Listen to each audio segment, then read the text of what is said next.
other.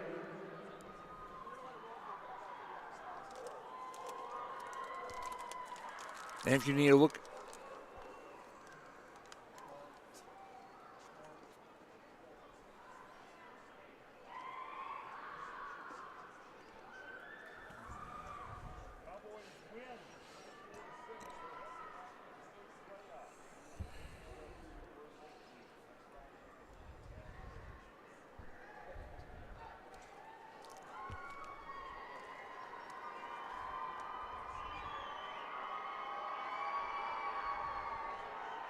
At this time, if we can have the captains from the Ottertail Central Bulldogs, please come forward to pick up your runner-up trophy for Section 6A football.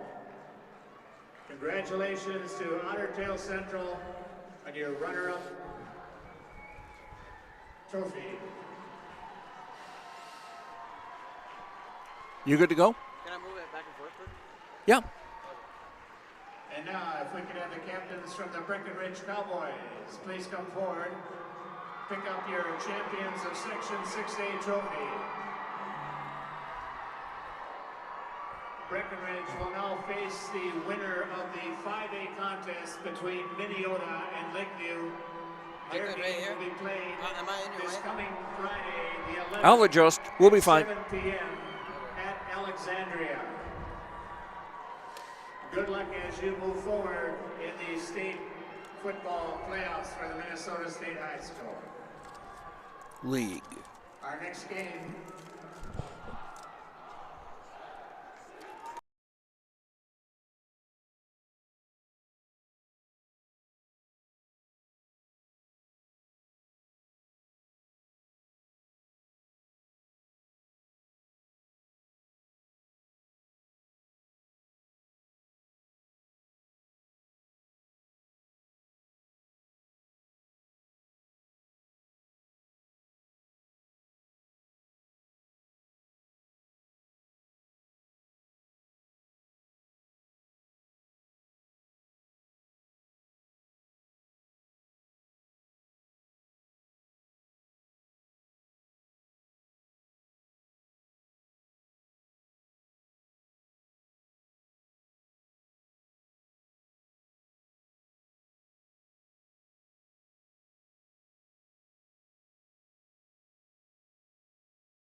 Has time, looks for Deutsch. Deutsch at the 1 into the end zone. A field play action now. Look to pass over the middle. It's intercepted by Cole Hebel.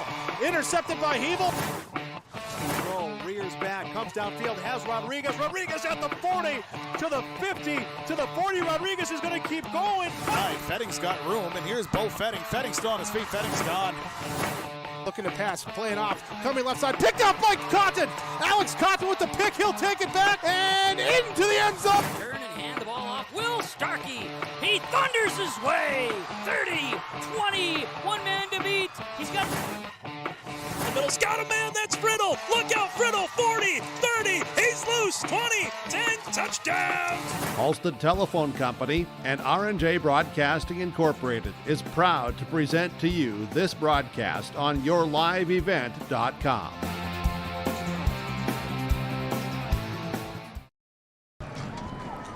Good evening and welcome to Gate City Bank Field at the Fargo Dome. We're getting ready for the Section 8 Class AA Championship game between the Crookston Pirates and the Barnesville Trojans. How you doing, everyone? I'm Joe Lancello. Joel Morgan is down on the field. Thanks for joining us here on YourLiveEvent.com. Barnesville comes in probably as the favorites. They are 9-0 on the season, ranked number 3 in the state in Class AA by the Star Tribune. Crookston coming in, on the other hand, with a 5-5 overall record. This is the first time they've been in a section title game since 2004.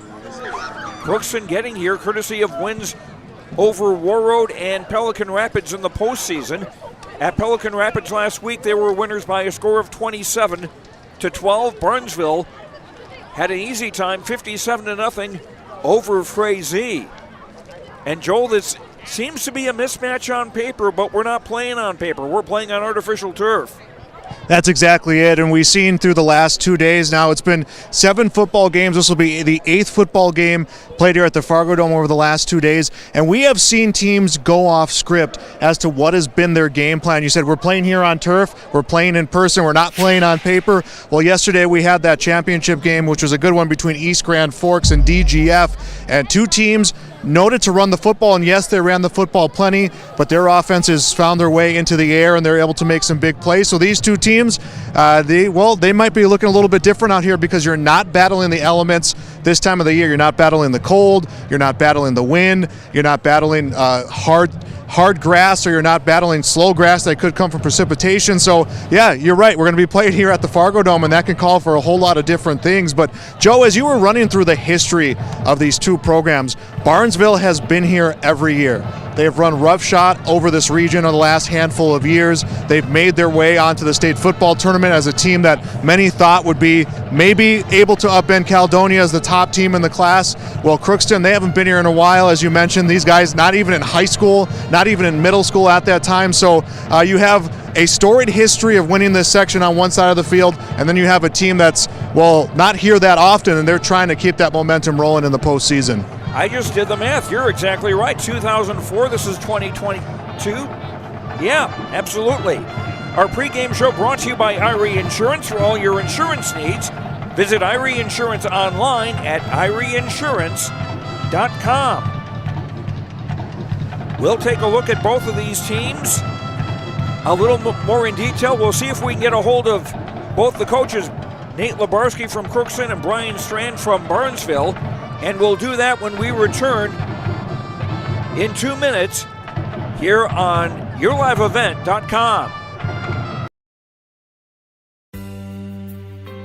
This is Nick Gordon, your ag business banker at American Federal Bank in Ada.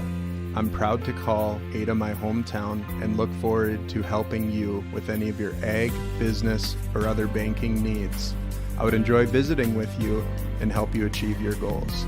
Please come by the bank or call me, Kasha, or Carly at American Federal Bank in Ada, Equal Housing Lender, member FDIC.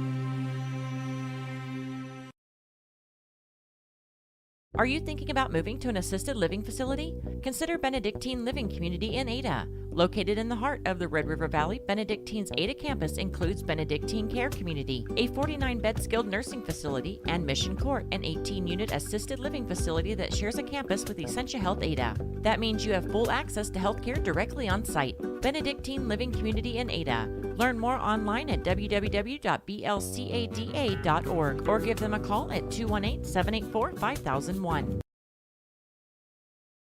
Have you seen the huge selection of used vehicles that Christian Motors of Fertile has? Stop by the lot, talk with one of the guys about the huge selection of cars, trucks, SUVs, vans, and so much more. They've got a great selection of used vehicles right now. You can view them at christianmotors.com or christiancarsonline.com.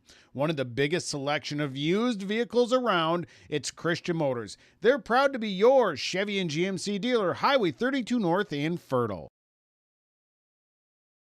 Loading the kids in the car, brokering peace in the back seat, mastering the snack handoff without even looking. Why are simple things sometimes so complicated? Thankfully, with auto owners, insurance doesn't have to be one of them. We work with independent agents who keep insurance simple, so you can worry about more important things, like figuring out what's growing in that cup holder. That's simple human sense. For all of your insurance needs, contact the Lynn Fords Insurance Agency with locations in Fosston, Bagley, Clearbrook, Mahnomen, and Ada. Team at Maple River Grain and Agronomy wishes the best of luck to the players in today's game. Maple River Grain and Agronomy is proudly serving producers, accessing markets, and building relationships in eastern North Dakota and western Minnesota. They offer a variety of grain marketing and agronomy solutions. See the latest updates by following MRGA on social media. They're active on Facebook, Twitter, Instagram, LinkedIn, and YouTube. Check out the website at mrga.com to learn more about Maple River Grain and Agronomy and how they can serve you and your operation. Welcome back to the Fargo Dome. Joe Lancello and Joel Morgan with you as we get ready for the 8AA championship game between the Barnesville Trojans and the Crookston Pirates. Barnesville, as I mentioned, 9-0 on the season. They have an outstanding defensive record, 5 shutouts in 9 games, including that 57-0 win over Frazee last Saturday in the semifinals of the section tournament. And what's most amazing, Joel, is they've only given up more than one score once, and that was at Detroit Lakes in Week 6, a 28-13 victory on the road. Yeah, they are a very stingy team defensively. They don't give up a lot of points. They don't give up a lot of big plays. And they get a chance to go that far in depth in their numbers, but I'd like to see how many plays of 20-plus yards they've had this season, because that is such a rarity against a team as talented as this. But their offense also serves as their best defense, that running attack, a lot of misdirection in the backfield, a lot of long, extended drives. Joe, they'll keep the ball out of your hand. They'll take away your scoring opportunities, and that only aids their defense that much more. And it's interesting, there's nobody on that Barnesville offense who's got what you would consider really great numbers. John Roller, 638 yards, is the leading rusher for the Trojans. Then again, he's done that on 57 carries, so 10 yards a pop is nothing to sneeze at. Yeah, and that's kind of been their story the last, I would say, about decade, is they've had that one or two big players, but if they don't have that one or two big players that cycle through in those 4 years, is they got guys like that who will get 600, 700 yards a season. They got a supporting cast around them, guys that are able to maintain the drives. I think any coach will tell you, if you can get your offense, if you can rotate someone in on your offense and feel like you're not just putting a guy in there to give your top back, your top receiver a breather, but actually you keep things moving, you're in a good spot. And that has been the culture, that has been the team that Coach Strand has built for this Barnesville Trojans. And something else to keep in mind, too, with the margins of victory that they've had, 29-6, 28-0. That was the score against Crookston in Week 2 in their regular season meeting. 43-0, 51-8, 62-0, 28-13, 56-0, 42-6, and 57-0. Your starters more than likely are not going to get the kind of minutes or playing time to really rack up a whole bunch of yards. You're getting a whole bunch of other people getting an opportunity to play. Yeah, Barnesville's one of those programs, and that's why, Joe, they've had this continued success, is those scores, not rare for Barnesville football for any stretch of the imagination. What it's done is it allowed Coach Strand and his coaching staff to get younger guys out there, get accustomed to that offense, get accustomed to playing on Friday night, get accustomed to playing like games here at the Dome. I know a few years back they had a big win against Pelican Rapids, who our cameraman Reggie Funk, actually a graduate of Pelican Rapids, his brother was on that team, but that was a huge win for Barnesville score-wise. They had a lot of freshmen and sophomores, now upperclassmen on this team, who saw some action 3 years ago in that big section championship win here. So those guys have gotten their experience, and you're right, they've taken away varsity minutes. You're almost in a situation where your bench players are probably seeing as many minutes on the field as your starting players, but it's only made their program that much better. And let me throw one other statistic for you that Coach Ryan Strand told me about. 45 juniors and seniors. That's the kind of numbers you see in 3A, 4A, and higher.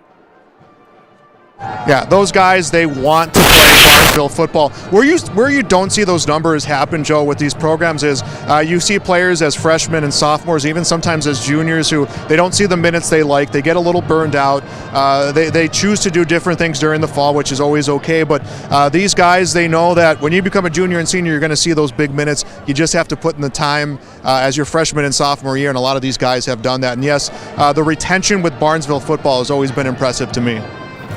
We'll continue with our pregame conversation as Barnesville and Crookston will square off for the Section 8 AA Championship. We'll be back in 2 minutes to the Fargo Dome on YourLiveEvent.com.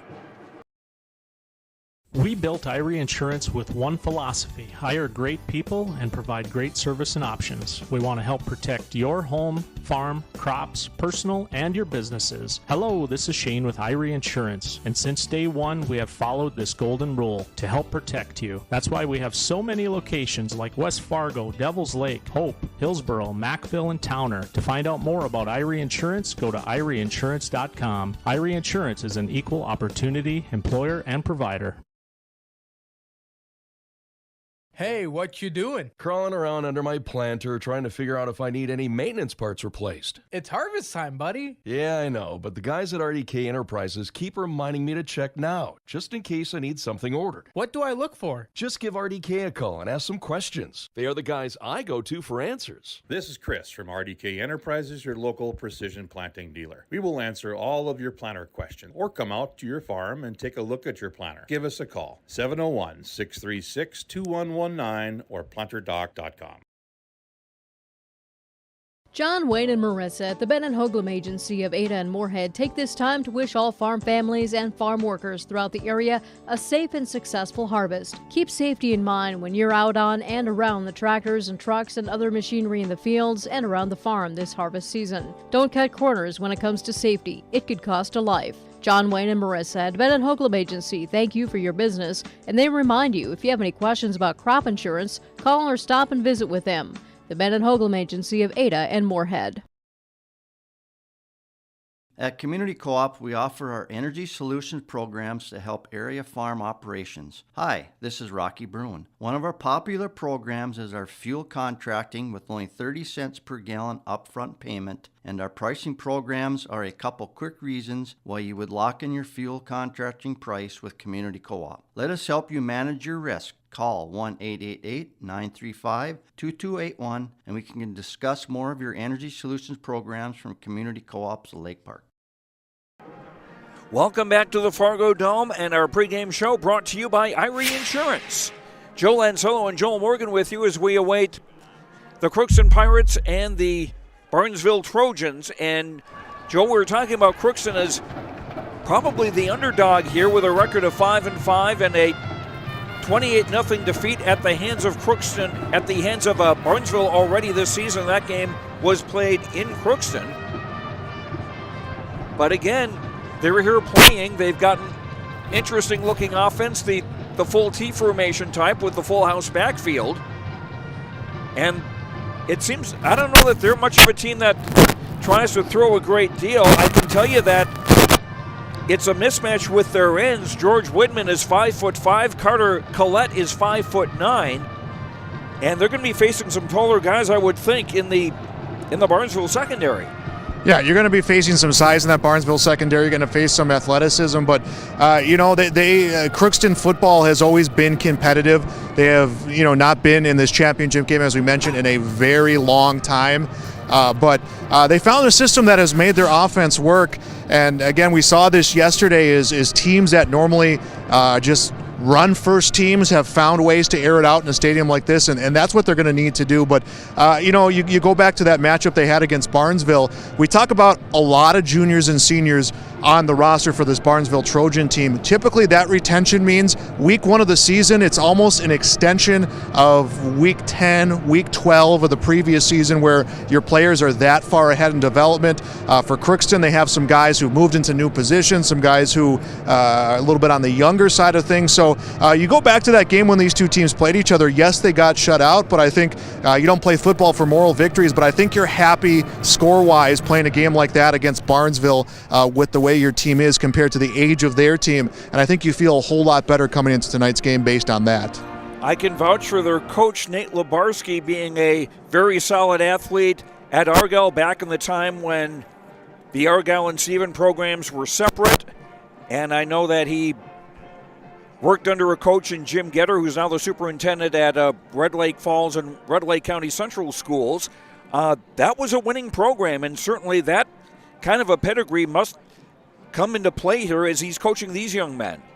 Yeah, and that's something that you need with the coach. He's only a few seasons in now into his stint as a head coach, and you want to bring a winning mentality into this team. You want to develop this team. That's what Barnesville has had, and that's what Crookston is really looking to do here. And an upset win tonight would be so huge for the program. Obviously, that would put you on to the state football tournament, but you feel such a ripple effect when you have success in games like this that you feel it in your program for years and years and years to come. And the winner of this game will be facing Moose Lake Willow River next Thursday night at St. Cloud Tech. In the state quarterfinals, Moose Lake Willow River was a 25-0 winner over Crosby Ironton last night.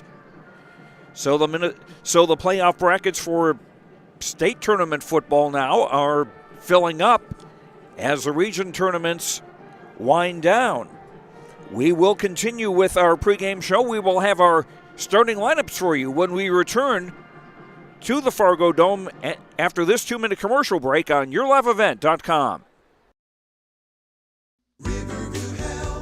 Exceptional people, exceptional care. Riverview Health is pleased to welcome Dr. Vanita Parikh to their team. Dr. Parikh is an experienced interventional pain management physician specializing in effective treatment options to increase functionality and comfort for daily living. For appointments, call Riverview Clinic at 218-281-9595. Dr. Parikh is seeing patients in both the Crookston and East Grand Forks clinics. Riverview Health.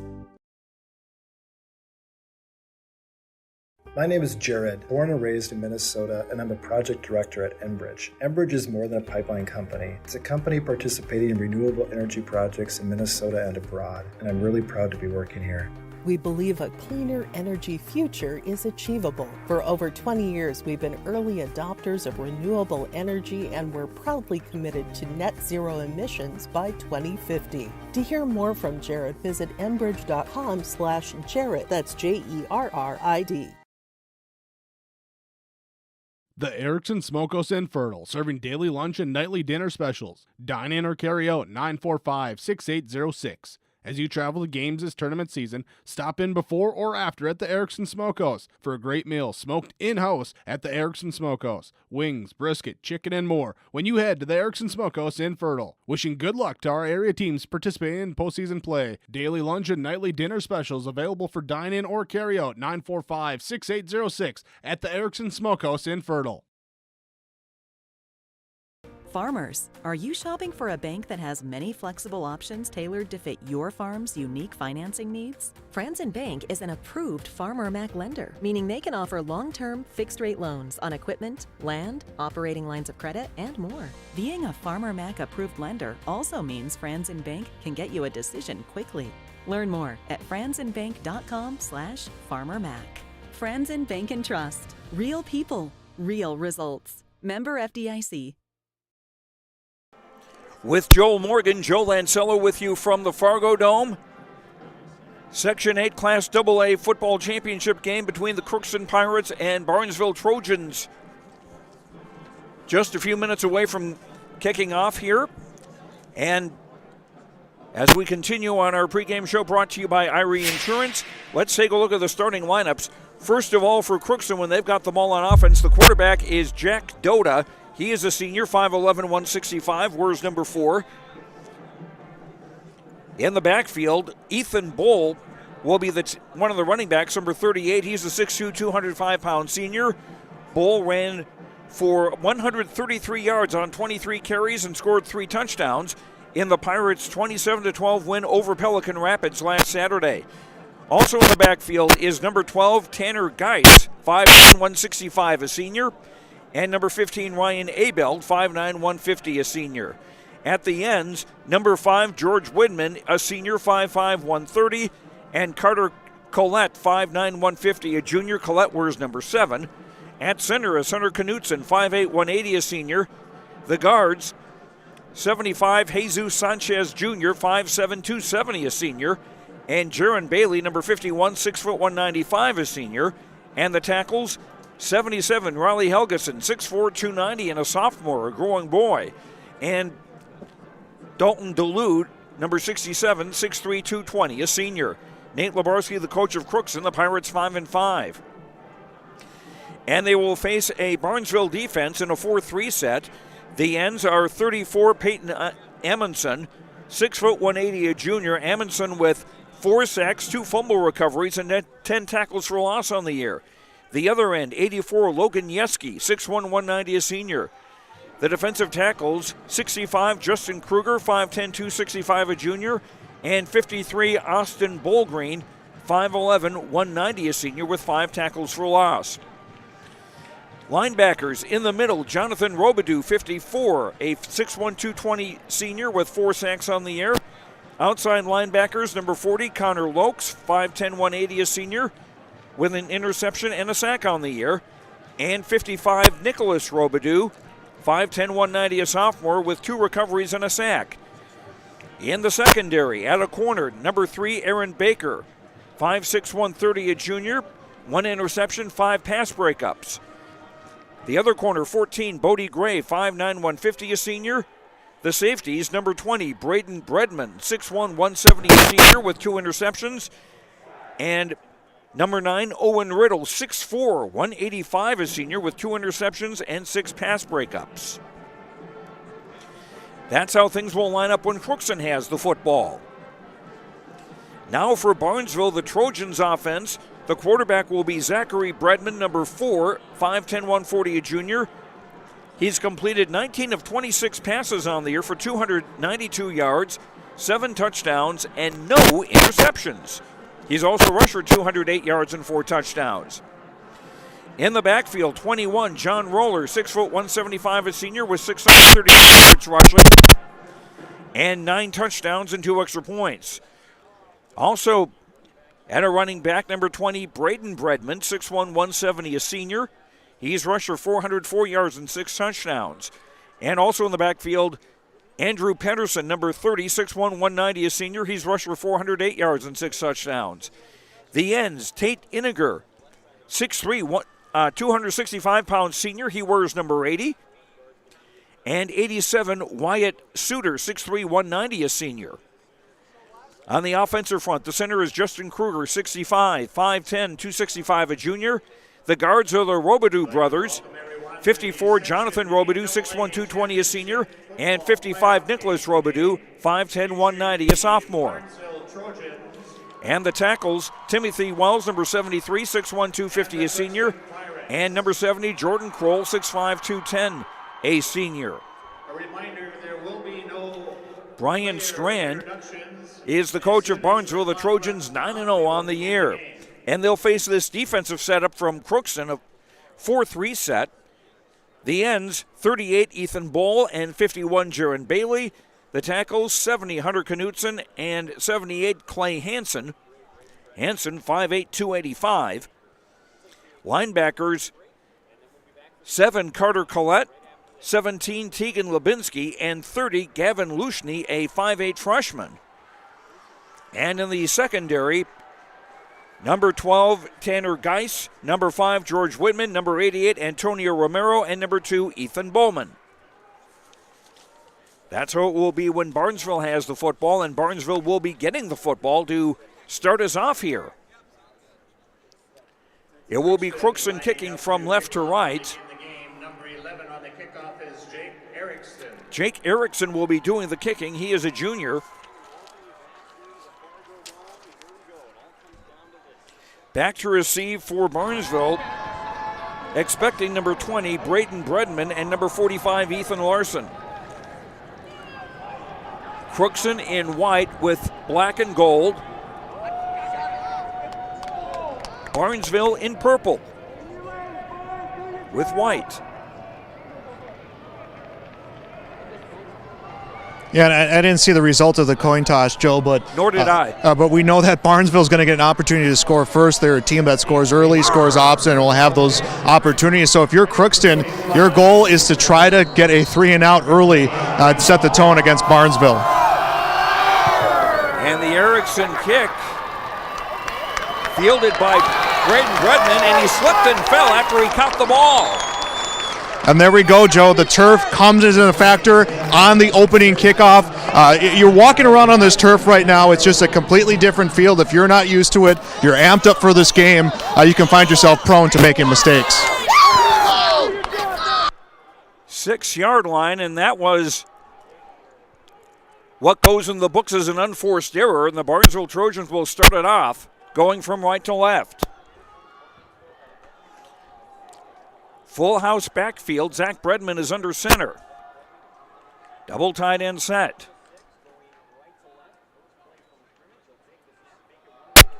And a lot of misdirection. And the ball going around right end. Carried by Braden Bredman. You got to have a lot of patience if you're Crookston's defense right now. I've heard coaches describe it as that uncomfortable moment. You saw it on that play there, Joe, is they sold going to the far side of the field. The defense had good eyes on where that football was. That's what Barnesville does, is they make you take your eye off the football and second guess yourself. A gain of 3, 2nd down and 7.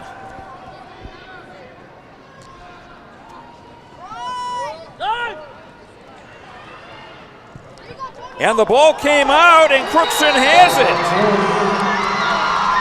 And again, there's the situation, Joe, is that was number 21, John Roller, the running back with the run up the middle. They tried to sell the ball going outside, and the defense just collapsed on side of him, didn't have a lot of place to work, so the defense stayed their ground, stayed their position, and found themselves able to create that turnover. Hunter Knutson, senior defensive tackle, was with the recovery. Crookston will start at the Barnesville 12-yard line. Said Joe, they're going to want to force an early 3-and-out. I think they'll take that one instead. Well, it was 2-and-out. Out of a pistol ahead, play fake, toss on the near side, caught by Carter Collette, and he'll be wrestled down in the vicinity of the 10-yard line. And there we go, early. They're expecting a run. They want to get airborne. They want to get some chunk yardage. They know that this is an opportunity rarely given to you against a team like this, in a game like this, and you want to be the first team to punch in 6. 2nd and 8 from the 10-yard line. Pirates going from left to right. George Widman splits out wide left.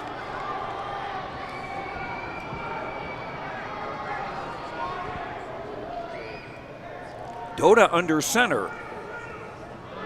And a tosser, Ethan Bull. Hurdles one man, but could not hurdle Connor Lokes, the linebacker. And a nice job setting the sweep, kind of drawing the defense's eyes, sort of that deception right there, and you give the ball to Bull. A nice athletic run there. He would have liked to have gotten free for some more yards, but they'll take chugging the ball forward here on this drive. Pickup of 2 to the 8-yard line sets up 3rd down and 6. You're in one of those interesting situations, Joe, where you want the end zone right now, but you don't have to gain the end zone if push comes to shove. You just have to get yourself into the 2 to reset your downs. 3 to the left, 1 to the right, tight end on the right side, and an empty backfield for Doda on 3rd down. Doda, quarterback draw. He'll pick up maybe a yard as the Trojan defense spotted that pretty quickly. Yeah, and that's an instance of Crookston trying to throw the playbook at Barnesville right now, trying to get some early deception going. You think when you stack 3 to the near side and you have the size and the numbers advantage against Aaron Baker, the defensive back right there, that's where you're going to stack the play heavy, and they thought that they can find some creases and get some big yards on that keeper. Jake Erickson is going to line up for a 26-yard field goal once Crookston gets everybody 11 on the field. Doda, the quarterback, is the holder. Snap a little bit high, pick up and away, and he's made it. So Crookston take advantage of the turnover and score on the first possession, their first possession of the game. 8:56 to go in the first. Crookston 3 and Barnesville nothing on the Community Co-op Energy Solutions scoreboard. The kickoff in 30 seconds on yourliveevent.com. Your winter home destination is calling. Arizona, here you come. Make your real estate dreams come true with Jennifer Calva at Keys to Your Dreams Realty. Jennifer is from the Red River Valley and is licensed in Arizona and welcomes you to find your winter destination in the Grand Canyon State, just like she and her family have done. Call 218-261-0953 and visit keystoyourdreamsrealty.com. Equal housing opportunity. Barnesville doing what they could not do against, or Crookston doing against Barnesville what they couldn't do in their regular season meeting, and that score. A 26-yard field goal by Jake Erickson, who's about to kick off. Yeah, you have that unforced error, slipping on the return inside of the 10. 2 plays later, you fumble the ball over, and it ends with the ball going through the uprights for Crookston. That is the energy they needed to start this game. And the Erickson kickoff. Larson will bobble this, and it'll be a touchback automatically. Automatic touchback once the ball goes into the end zone. And I think if you're Coach Lebarski and you're Crookston right now, is maybe you found a situation where you can find yourself an edge, and that's the special teams game. I think the clock operator doesn't know what's going on here because the clock is running and the ball shouldn't be. And it shouldn't be. First and 10, Trojans. Yeah, it should be set here on this snap. And the ball's run a good 20 seconds since then. Let's go, White. First and 10 Trojans. And a give for Braden. Bradman around the rights. Or is he? No, it's up the middle. And it's into Crookston territory. And it's John Roller who rolled all the way up the field. And those are the big plays that Barnesville will snake bite you with. And I'm down here at field level, Joe. It is as hard to pick up where that ball is as to where you're standing with that bird's eye view. But they didn't know where that one was going, and it was just a big run up the middle. 33 yards for Roller. That's the kind of thing Barnesville is used to doing. Again, full house backfield, first and 10 in Crookston territory at the Pirate 47. Very delayed pitch out coming around the near side is Dawson Gregg, a junior. And a nice job by Bradman selling that one, Joe, as he held. He read the defense, that read option type play, delayed getting that ball over to Gregg, and Gregg just had all sorts of open space on the far side of the field. That's about the longest wait I think I've seen in a long, long time on a pitch play. And that comes from trusting your line, the experience in your line, and the size that you have up front. Gain of 8 for Gregg, 2nd and 2 from the Crookston 39. 3-0 Crookston. Barnesville looking to get things back. And bursting over the left side, the quarterback, Zach Bredman, getting a first down. And I don't think anything a whole lot fancy there on that play, Joe, is they have the defense second guessing right now. Bredman saw some open space, and he took it. Trojans on the 32 of Crookston. Pirates now at the Pirates defending now from their 32-yard line. Barnesville on the move. Again, the full house backfield with 2 tight ends. Now Braden Bredman comes in motion. Here's a pitch for Roller. Nice spin move as he gets across the 30, but not much farther. Yeah, he set Braden Bredman in motion and tried to get a read on the defense. There wasn't a whole lot of movement from the linebacker core, and they just decided to run a straight, kind of just a standard run play off of that, a handoff to the tailback, and it still gets some positive yards, and that's what Barnesville's just going to keep doing on this drive. 2nd down, 7 from the Crookston 29. Almost midway through the opening quarter, 3-0 Crookston.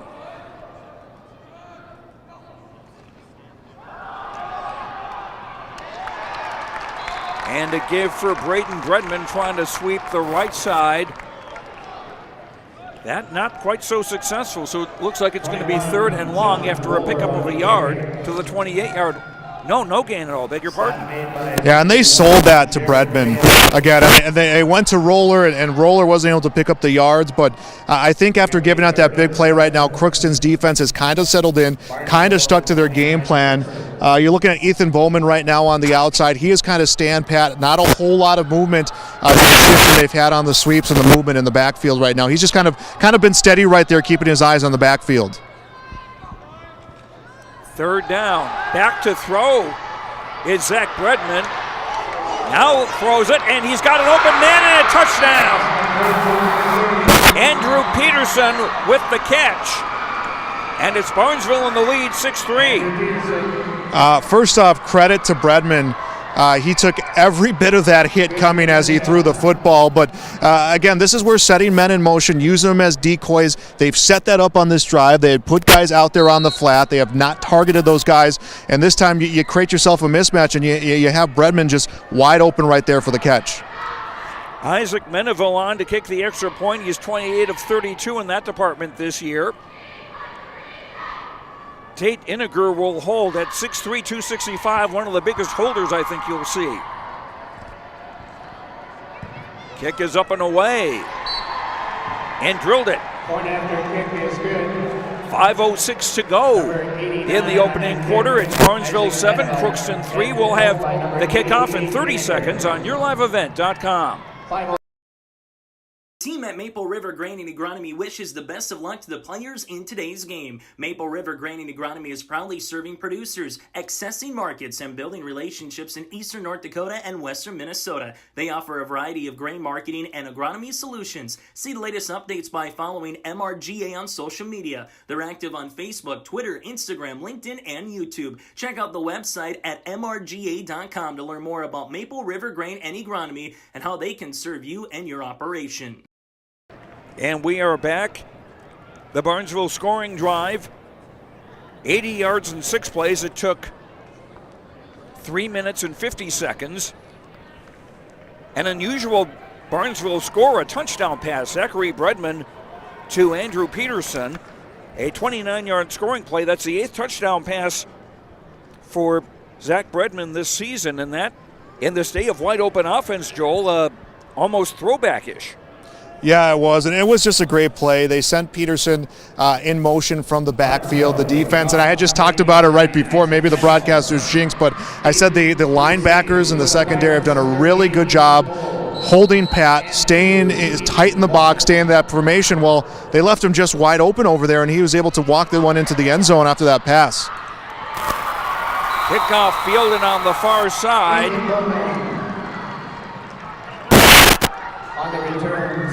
And the return from Ethan Bowman, a senior, 5'8", 145. And Crookston will be starting at their own 26-yard line. You know, and something, Joe, that doesn't feel like it right now. 7 minutes has run off the first quarter of this game, and that drive felt like it moved quick, but it burned off a lot of seconds. Pirates send 2 receivers wide left and one, or wide right rather, and one to the left. And a gift for Bull coming around the near side. A penalty flag is thrown. And the play looks like it'll be a loss of 2 yards. And judging where that flag came down, Joe, it's in the position of where we're going to see a hold, but everyone knew that Bull was the guy they're going to go to on that play. As soon as the ball was in his hands, he had pressure in the backfield, was forced to run outside, and it forced the lineman to try to gain a few more seconds there and a few more open spaces for their running back, and ultimately it's going to cost him some yards. First penalty of the game. Moves the ball back to the 16-yard line and sets up 1st and 20 for Crookston. With under 5 minutes to go in the opening quarter, 7-3, Barnesville in the lead. 1st and 20 for the Pirates.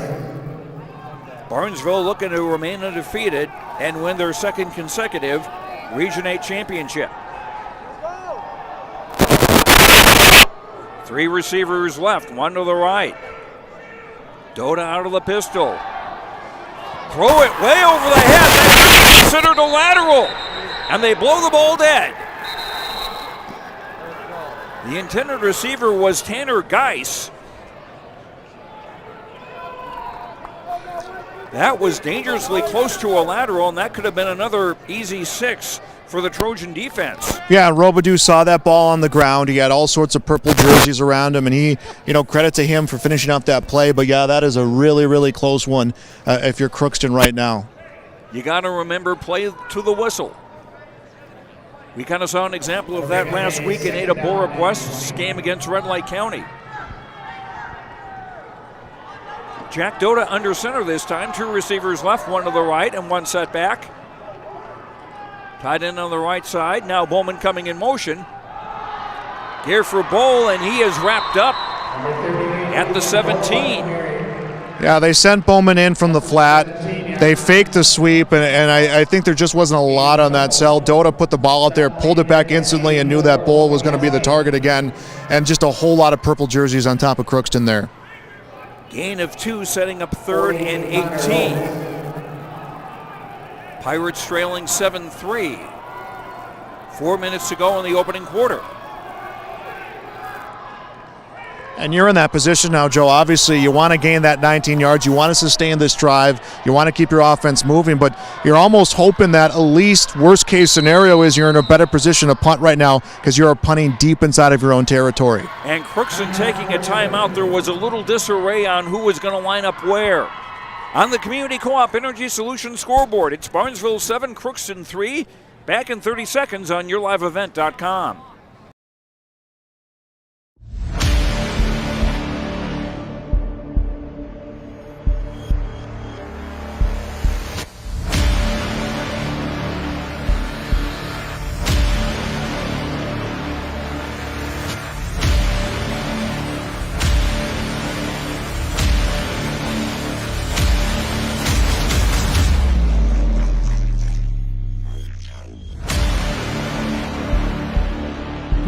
Solutions, Hitterdall, Minnesota. On our game summary brought to you by Benedictine Care Community in Ada, Crookston scored first, taking advantage of Jake Erickson kicking a 26-yard field goal. Barnesville recovered a 29-yard touchdown pass from Zach Bredman to Andrew Peterson. 3rd and 19 from the 17-yard line. Empty backfield. Dota to throw, airs it out on the near side and way overthrew his intended receiver, Tanner Geis. Yeah, you don't pass a whole lot on the season. You're a run-heavy team. You stack your backfield, and you get put in positions like this where you pass more than you really like to. And now they're just going to have to hope for a deep punt here and a chance to at least not get Barnesville into plus territory to begin this drive. Erickson is back to punt. Luke Erickson standing at his own 5-yard line. Braden Bredman back to receive at his own 45. Pressure on the kick, and I think they got a piece of it.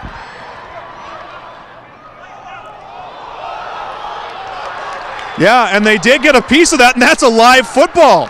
And that's a special teams play that is going to pay off for Crookston. Ethan Bowman, hats off to him. Yeah, what a different situation there, Joe. They got hands on that one. Bowman picks it up. He thinks that one's a dead football, and everyone on the sideline here say, no, run, run, run, run. They're going to spot that in Barnesville territory. The officials are going to discuss it right now. There was hands on that football. That was blocked. That makes it a live ball, and I think the officials are trying to make that decision. Now they're spotting it back inside of Crookston territory. So it will be Crookston's football. So another Pirates special teams opportunity coming for Crookston in this game, Joe. Barnesville fans may be thinking the Pirates stole something there, but nope. They'll regain possession with 3:30 to go in the quarter. We just talked about Robidoux playing through the whistle on that pass toward the flat that he thought maybe might have been a lateral. Well, there's a situation you play through the whistle. It gives yourself an opportunity to advance the ball upfield. Now, it looks like now they've changed their minds and it's Barnesville football at the 41.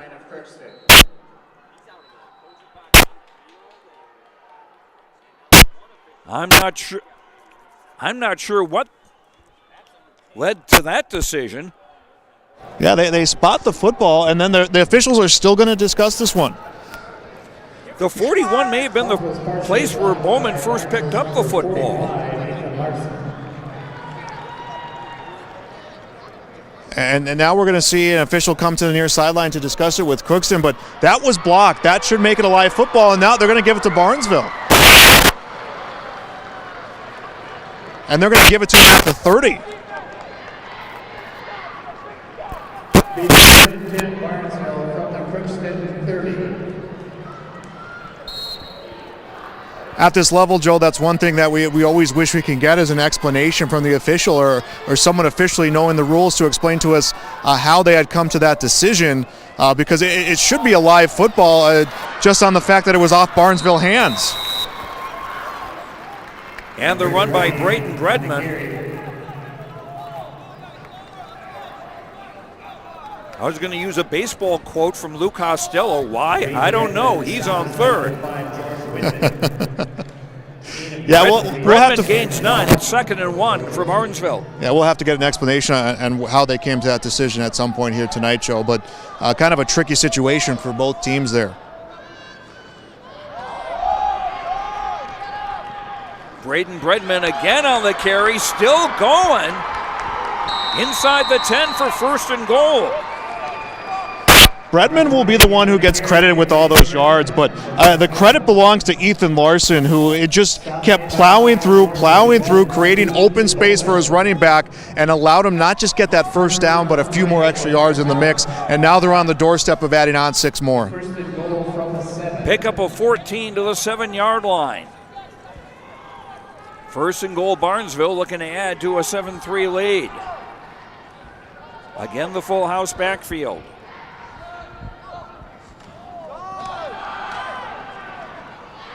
Braden Bredman again, taking the handoff from his brother Zach. Across the 5 down to the 4. 3rd straight carry, getting to the 4-yard line, a pickup of 3, with 2:10 to go in the opening quarter.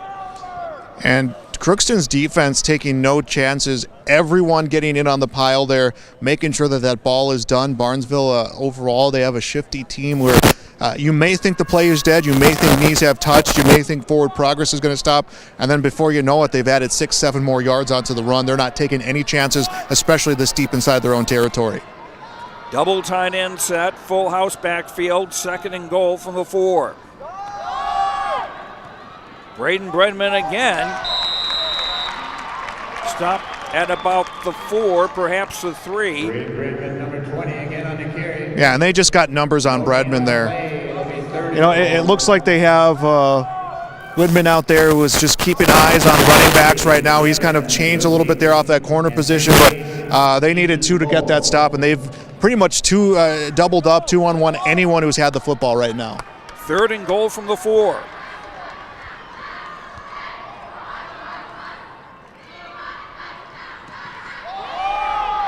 Toss to the near side and getting around the corner and scoring.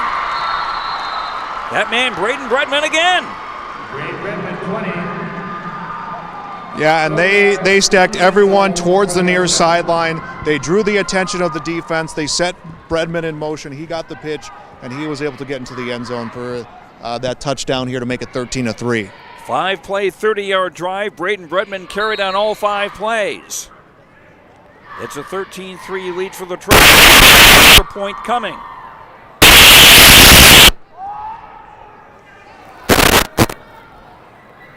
Manifold a kick, Inniger to hold. Ooh, off the post. Yeah, that one just line drives off the far post, and I don't know how it made it through that sea of hands. I think that in itself is impressive, but that point may be something that couldn't come back and factor late in this game. 59 seconds to go, first quarter, 13-3. Barnesville over Crookston. The kickoff in a minute on the Community Co-op Energy Solutions scoreboard on YourLiveEvent.com.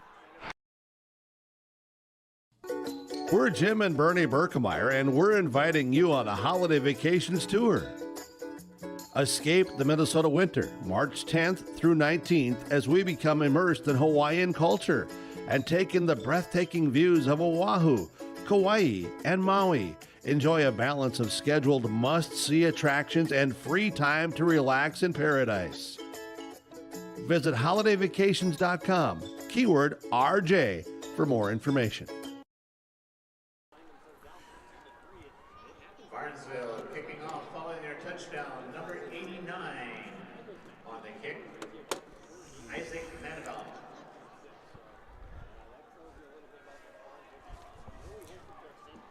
Isaac Manival to kick off again for Barnesville. 13-3 Trojans in front of Crookston.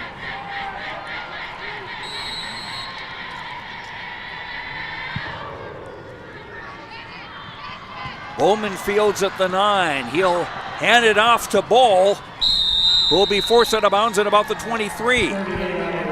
It's so impressive how quickly this Barnesville team, regardless of their size, is able to move upfield. That ball was in Bowman's hands not too long before he had numbers on top of him. But what a shift of emotions to start this game. You have a botch on the opening kickoff for Barnesville. You fumble 2 plays later. Crookston gets a field goal. They're up 3-0, and then almost in the blink of an eye, Joe, it's a 13-3 game in favor of Barnesville. Pirates starting from their own 22. 2 receivers right, 1 to the left. Jack Dota from the pistol. And you'll give to Bull, who's wrestled down right away. I think that was Austin Bolgreen who got him down. Yeah, Ethan Bull, again, got the football, had some open space, and it closed on him quickly. He had about 3 or 4 purple jerseys on him right away. Loss of 2 to the 20-yard line, setting up 2nd and 12. Final half minute of the first quarter, 13-3. Barnesville leading in this Section 8 AA championship game. Crookston in this championship game for the first time since 2004. Receivers wide to both sides. Tight end on the right. Dota back to throw. Rolling under pressure. Throwing it off, incomplete. The intended receiver was George Whitman. That'll set up 3rd and 12 with 1 second left in the opening quarter. Yeah, and you know, that's a situation he knew he had to throw it away. He knew he had some size and speed coming his way, and he thought, you know what, let's take a shot. Let's try to make this tough play here, because best case scenario, we get it. We get some positive yards. Worst case scenario, or maybe you might even call that still the best case scenario, is we throw the ball away, we avoid giving up big yards, and we stop time and can run one more play here before this quarter comes to an end. Ryan Abel lines up wide to the bottom of your screen. Receiver wide left. Dota again from the pistol. Snap a little high. Pump fake. Now he's got to run. Now he throws, and it's caught for a first down. George Whitman, the smallest man on the field at 5'5" and 130. You know what? A big play. I think that high snap ultimately ended up playing off into the benefit of Crookston, because it threw off the timing of the defense and allowed to sell on that fake pass downfield, and they're able to connect and able to get some positive yards. 1 quarter in the books on the Community Co-op Energy Solutions scoreboard. Barnesville 13, Crookston 3. Second quarter after this on YourLiveEvent.com. Hi, this is Paul Peterson from Security State Bank in Oakley. Have you been dreaming of getting a new vehicle, recreational vehicle, or want to take a special vacation? Security State Bank can help. Our hometown service and experience can make your dreams a reality. For great rates and service that is second to none, talk to Wyatt or me today by stopping in or calling 218-796-5157. Security State Bank of Oakley, your hometown bank, equal housing lender, member FDIC. With Joel Morgan, Joe Lancello with you. Second quarter about to get underway. Barnesville on top of Crookston 13-3. It's the Crookston Pirates with the football. Just getting a 23-yard gain on the final play of the first quarter on a pass from Jack Dota to George Whitman. The Pirates will have the ball at their own 43-yard line as they go from right to left in quarter number 2.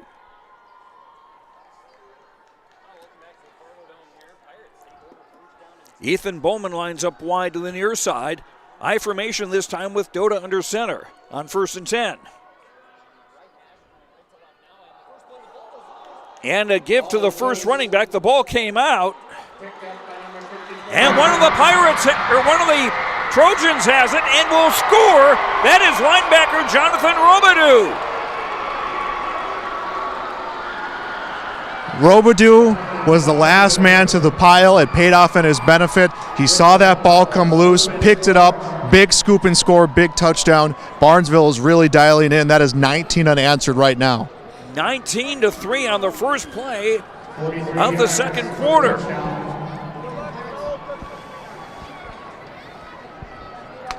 Everyone had sold out on both sides on just covering that football, and that had a lot of guys locked up, a lot of guys who couldn't try to recover and try to run that play in, and Robidoux just had a whole lot of wide open space. The Trojans will go for 2 here.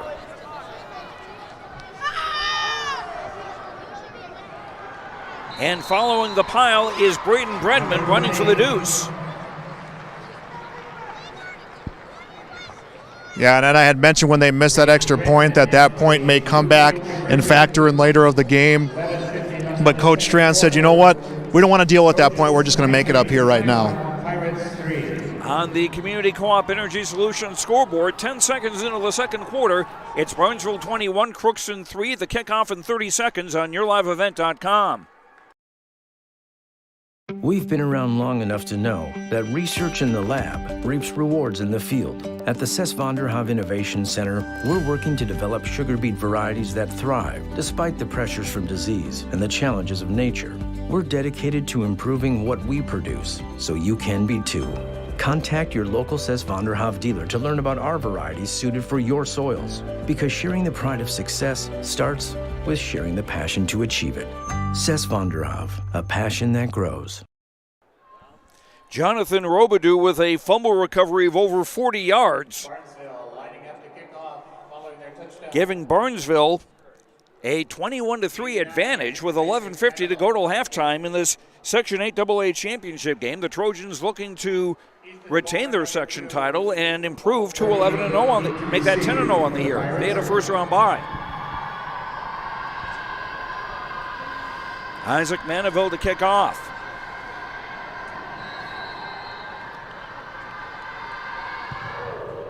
Line drive, bobbled, and fallen on at the 39-yard line.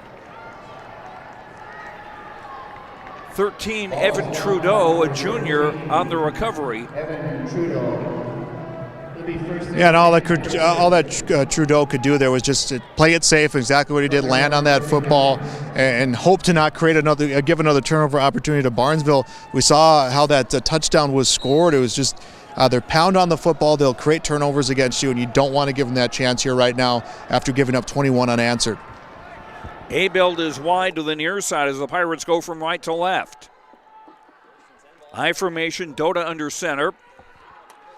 Fake the handoff, will keep it himself around right end and gain to the 44 for a pickup of 5. Moves the ball out to the 44-yard line. Nice bit of fakery by Dota, the senior, 5'11", 165. Coach Zabarski right now trying to figure out ways to give Barnesville different looks, to create some open space, to maybe catch them off of mismatch right now and move the ball upfield, but Barnesville is not giving them a whole lot to work with right now. Crookston 2 timeouts remaining, Barnesville with 3. Dota from the pistol this time on the side of an I formation. Bull to the 45, not much farther. Linebacker Connor Lokes hit him first. To the 45-yard line. Stop made by number 40. 3rd down and 4 for Crookston. 34, Peyton Amundsen. Yeah, and that's what Crookston needs to start getting into the rhythm of. Every run, every play has purpose, and that is to get yourself some yards and to keep moving upfield here against this tough Barnesville defense. Bull lined up as a wing on the left side on this 3rd and 4 play. And a toss to Tanner Geis. And it looked for a second, Joe, like he wanted to throw the football, but then had second thoughts and got back to the line of scrimmage to set up 4th and 4. Yeah, and you wonder if this is a gadget play, especially judging at how far back Geis was when he had gotten that football. But, yeah, I think you're right, is maybe a little bit of hesitation because you turn around and Barnesville's right on you. They come at you quick, and you're just not able to complete the play. Jake Erickson back in punt formation. Barnesville not sold on the idea that there's going to be a kick. And we've got a penalty flag. I didn't see what it was. I'm counting 12 guys in white. Oh, no, I think I'm mistaken. No, that's what everyone. No, I'm not. No, that's what everyone. I was going to say that's what everyone else here on the field is doing right now. Is they're doing a quick count.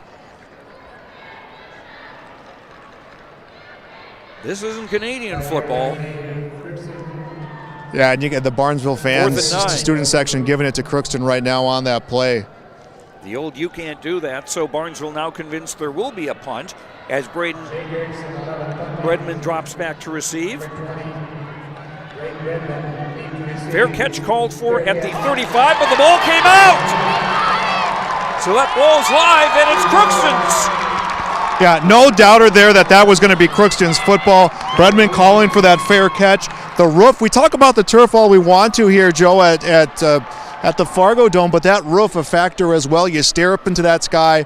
The lights are coming from the side. It is just green and black at the ceiling straight up, and I think that's what happened is he called for the fair catch, took his eyes off the football for a second, and had to readjust and couldn't hang on to it. Crookston taking over at the Barnesville 34-yard line. Crookston trailing 21-3, but Barnesville can't hold on to this lead making mistakes like that. No, that's a second special teams mistake. The first one wasn't a turnover, but it put them in bad field position, and then 2 plays later you have a turnover. Bull stumbling his way forward for a short gain. Picking up 2 yards of the 32, second down and 8. That's a good point, Joel. This is a really different kind of thing. Football players aren't used to seeing girders and stuff like that when they look up. Volleyball players and basketball players are. And even then, when you talk to coaches when they go to state basketball tournaments or they go to national tournaments and arenas they're not used to playing in, they say, hey, we have open space behind our backboards. That's why we want the shoot around. You don't get shoot around. You don't get practice. You don't get those opportunities here at the Fargo Dome. It's just one game after another. Dota stepped up through, and that was almost picked off. Yeah, Dota needed to be perfect on that pass just to connect with it, and he was just perfect enough to avoid giving up an interception. And he had to be careful to not step over the line of scrimmage, as he had stepped forward, but I think where he did set up to throw was the original down marker at the 34. It's still at the 32, and it's going to be 3rd down and 8 with 8:24 to go till halftime. 21-3, Barnesville over Crookston. You've seen a very visible, very culpable change in the time tempo of this game because Barnesville hasn't had all the possessions here in the second quarter. So Crookston has bought themselves time and an ability to control time and space. They need to capitalize. Play fake Dota. Pass caught by Collette on the far sideline, and I believe he's got a first down. He'll get a first down, and he extended. He got vertical or parallel to the ground. I know geometry. He got parallel to the ground there to extend that one, and he was really able to make that play. And again, you're not playing for moral victories in the game of football, and you feel good about this drive. You're able to capitalize on a turnover. You're moving the ball upfield. You're getting it in the air a little bit, but this absolutely has to end in some sort of points for Crookston right now. Gain of 9 to the 23-yard line. 1st and 10 Pirates. They trail 21-3. And trying to sweep the right side was Tanner Geis. And there were 3 Trojan defenders who said, no way. Stop made by number Yeah, and they know Bull is the one back, and they're just trying to create a supporting cast around him and to get the defense maybe second-guessing the decisions that they're making. But they're so quick off the ends. Their safeties in the corners are so quick. Their outside linebackers are very fast to make those plays on the outside, is that you're going to have to find some open zone to maybe get a play to stretch them out east and west. Guys lost a yard to the 24 at 2nd and 11 for Crookston. They're in Barnesville territory at the Trojan 24. Dota from the pistol. Rolling right, throwing right. Oh, but he's got an open receiver. But Abel, they just weren't able to make the connection. Nice job by Abel to get that open. Yeah, and he saw where Bredman was lined up on the field. He saw that he had a crease to open up. He stuck to his route. He ran his route. And unfortunately, it was just not timed as perfectly as Crookston needed it to connect on a touchdown there, but a good play nonetheless. 3rd and 11. And again, you're playing the time game right now, is that incompletion is going to buy you some time, and now looking like we're getting a timeout on the field as well. 7:24 to go in the half. It's Barnesville taking the timeout, their first of the half. On the Community Co-op Energy Solutions scoreboard, Barnesville 21, Crookston 3. We'll return to the Fargo Dome in 30 seconds on YourLiveEvent.com. Thunder Seed has over 4 generations of experience in the field. Through innovation, technology, and hard work, we put farmers first by providing high-quality products. We pride ourselves on developing quality soybean, corn, wheat, and corn silage seed for dealers and growers across our region. We are invested in being your partner throughout the full cycle of your harvest. Thunder Seed, first in the field, family-owned and farmers first. Each team now with 2 timeouts remaining. With 7:24 to go in the half, 21-3, it's Barnesville leading Crookston. Don't forget, following the game, we'll have our Energy Player of the Game brought to you by Enbridge, our Feature Precision Player of the Game brought to you by RDK Enterprises, and our Star of the Game brought to you by American Federal Bank in Ada. And I think neither side is really making that decision easy. Still got a lot of football to be played here. Still got a lot of football. There's some guys, though, have really shown to be early candidates. Dota out of the pistol. Screen, lob, cut by Bull, and Bull was caught himself, and that'll lose yardage.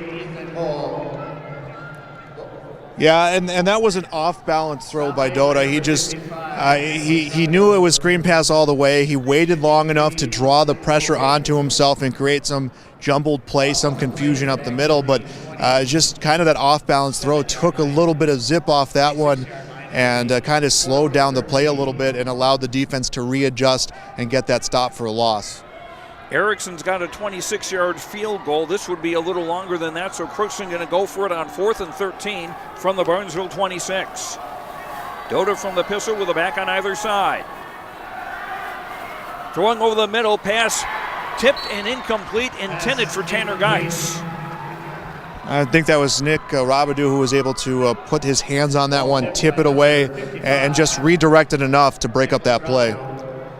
So the Trojans will take over on their own 26 with 6:33 to go in the half, and still a 21-3 lead over the Crookston Pirates.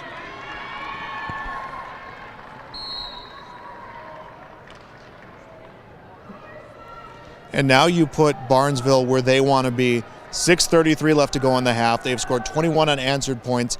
You give them a lot of time to burn off time, and that is what they love doing.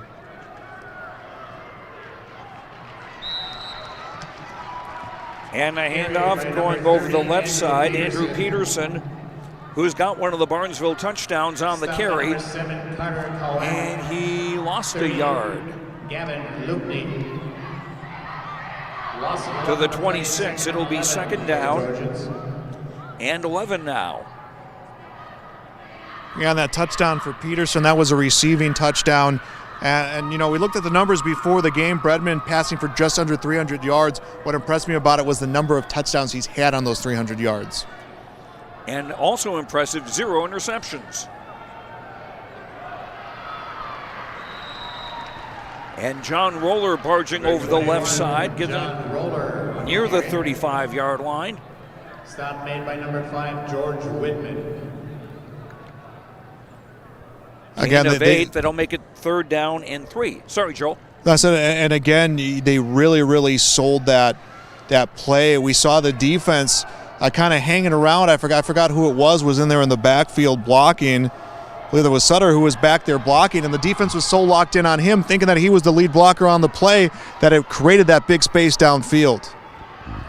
On a delayed option, a pitch to Braden Bredman. Nice cut, 50, 40 near sideline, and run out of bounds near the 30.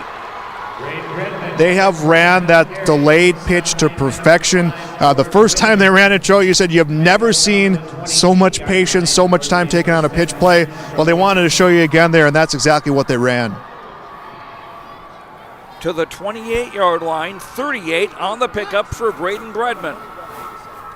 1st and 10 for Barnesville as they look to add to a 21-3 lead, 5:04 to go till halftime.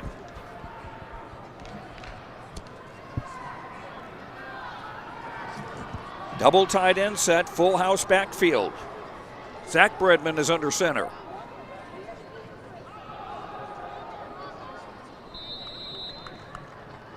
And it was the first man roller straight ahead. Tell you what, that fooled me down here. I saw just kind of so much noise and so much smoke going out towards the flat that I didn't even realize the play had gone up the middle, and that was a credit to the offense of Barnesville for creating that kind of distraction. 3-yard pickup, 2nd down, 7. 45 Ethan Larson checks into the Barnesville backfield.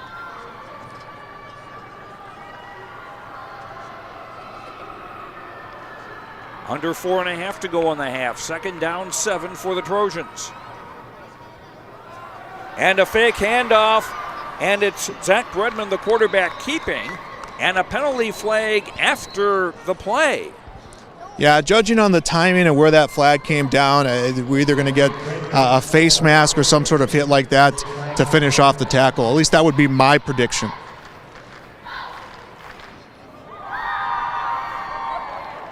And it's on Crookston.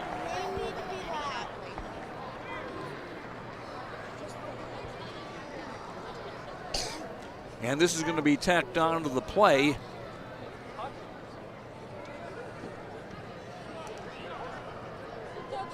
From the 18-yard line to the 8. And I didn't see the official sign from the official, but it's going to bring them half the distance to the goal. 1st and goal from the 8. Again, the full house backfield. And again, it's the quarterback, Zach Bredman, keeping and picking up about a yard or 2. Down to the 6-yard line. 2nd and goal from the 6. Trojans have 2 timeouts remaining with 3:45 to go in the half and a 21-3 lead.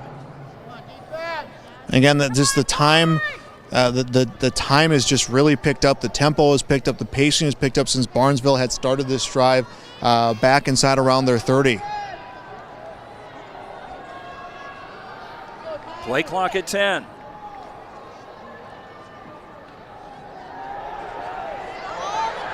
Great fakery. I thought Braden Bredman had the ball, but it was Zach who kept it and scored. Yeah, and Zach Bredman, he did a great job turning the wrist, turning the forearm, hiding that football. Defense did not have eyes on that, and now you're looking at 27 unanswered points since that opening field goal to start this game. 73-yard drive on 7 plays.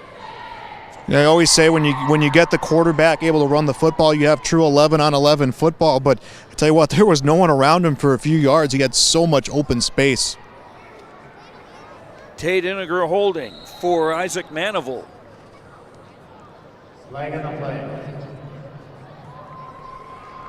play. Illegal procedure on Barnesville. I wonder if that's enough for Barnesville to maybe want to attempt another 2-point conversion. Manival's 0 for 1 kicking field goals, and that was in the 20-yard range. This would be a 25-yard field goal or the same distance. Ball's going to be spotted on the 15-yard line. Kick is up. And good. Kick is good. Yeah, so it wasn't phased that this one was in the territory of his lone field goal attempt this season. He didn't connect on. He's able to get that extra point. 3:18 to go till halftime on the Community Co-op Energy Solutions scoreboard. Barnesville 28, Crookston 3. The kickoff in 30 seconds on YourLiveEvent.com. At Ultima Bank Minnesota, we've been helping area farmers for generations. The experienced lenders can work with you and your family to help guide you through ag business financing. Ultima Bank Minnesota can help with crop insurance, government program lines, operating lines of credit, real estate loans, equipment loans, and livestock financing. Stop by their offices in Winger, Foston, Plummer, Bemidji, and East Grand Forks. Ultima Bank Minnesota. Member FDIC. 7-play, 73-yard drive for Barnesville, taking 3:15 off the clock. 28-3 Trojans in the lead, and Joel Morgan, you consider how many things have gone wrong for Barnesville in this first half. They're got a comfortable lead. Yeah, they've made some mistakes and they've been unfazed in that scenario. Opening kickoff, not the best field position after slipping inside of the 10. 2 plays later, you fumble, you give up the field goal. You had a fumble on a fair catch call on a punt, but yeah, they just have been unfazed by those mistakes. Here's the Maniville kickoff. That thing just died on the turf, picked up at the 18-yard line. Ethan Bowman running to about the 23. And Bowman was fortunate that he was able to hang on to that football. The way he came down with his arm open, the ball headed towards the turf, he was a little tip away from that ball coming out of his hands and becoming Barnesville's. Ooh. Pirate football, 3:15 to go in the half. They've got 2 timeouts remaining, trailing 28-3. They certainly want to get on the board once more and to end the half.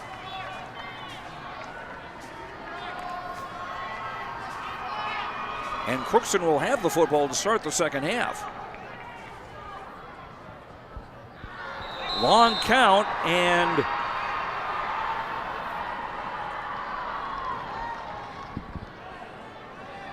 offside on Barnesville. 1st and 5. We just got done talking about some of those mistakes that Barnesville has made here in this game, Joe, and there's another one to kind of add to that list, but we can talk about those all we want, but they've scored 28 unanswered points. Usually somebody 17, 18 years old will not say he made me as an excuse, but here in the football field they do it. Absolutely. Only time in this education high school world that's acceptable. From an offset eye, Dota under center on 1st and 5.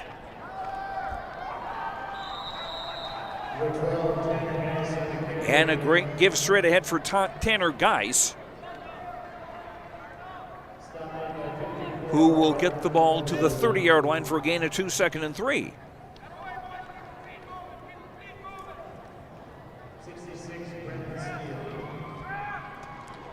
Under 3 minutes to go till halftime. Again, another situation, Crookston needs to get points because you need that momentum knowing that you begin the second half of this game with the football. From the offset eye, a toss to Ball. And he'll be knocked out of bounds in front of his own bench near the line of scrimmage. That's going to set up 3rd down. And 3. No gain for Ethan Ball. 6'2", 205, a senior. Not an easy man to bring down. So it takes the kind of gang tackling that we've seen from Barnesville. Yeah, and that has been one of Barnesville's strengths, absolutely here, not just this game, but in this season. 3 receivers right, 1 to the left. Dota out of the pistol. Airing it out, pass tipped, intended for Geis, and a penalty flag down. And this could be a big break for Crookston because it's looking like it's a pass interference. I was going to say the coverage was close.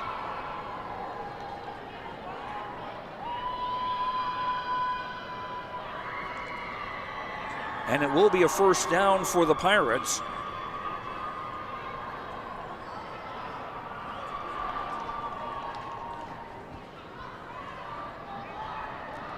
Good 15-yard pickup to the 45-yard line with 2:28 to go in the half. Yeah, and the Pirates will take that right now down 25 here right now. They have not scored since getting that kickoff, or excuse me, that field goal early in this game after that good kickoff allowed them to create that turnover. Doda off the eye. They try a jet sweep and the ball's loose, and it's a Barnesville recovery. Braden Bredman with the recovery as the Pirates tried a jet sweep and the ball was poked out. And they go after the football. I had just talked about it there on that kickoff where Crookston maybe didn't have the ball security they should have, but were able to hang on to the football. This time you look and it's, you got two on the body and one just comes in, knocks it away, and another turnover created here by Barnesville. And for Braden Bredman, I think that's his first recovery of the season. The ball is at the Crookston 30-yard line with 2:21 to go in the half, 2 timeouts remaining. Barnesville up 28-3.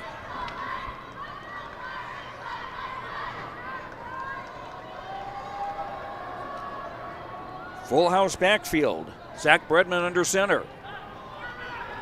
Somebody slipped, and Zach Bredman winds up taking the fall.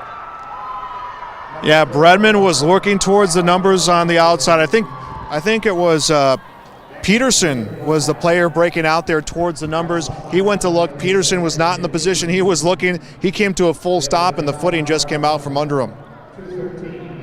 And Barnesville will take a timeout their second. 2:13 to go in the half. Barnesville 28, Crookston 3 on the Community Co-op Energy Solutions scoreboard. Back after this on YourLiveEvent.com.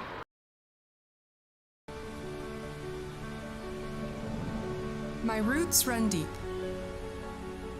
I dream of a world where planting a seed can bring forth the food and knowledge our world needs right now. The field is my classroom, and I have the power to make a difference. I am going to feed the world someday.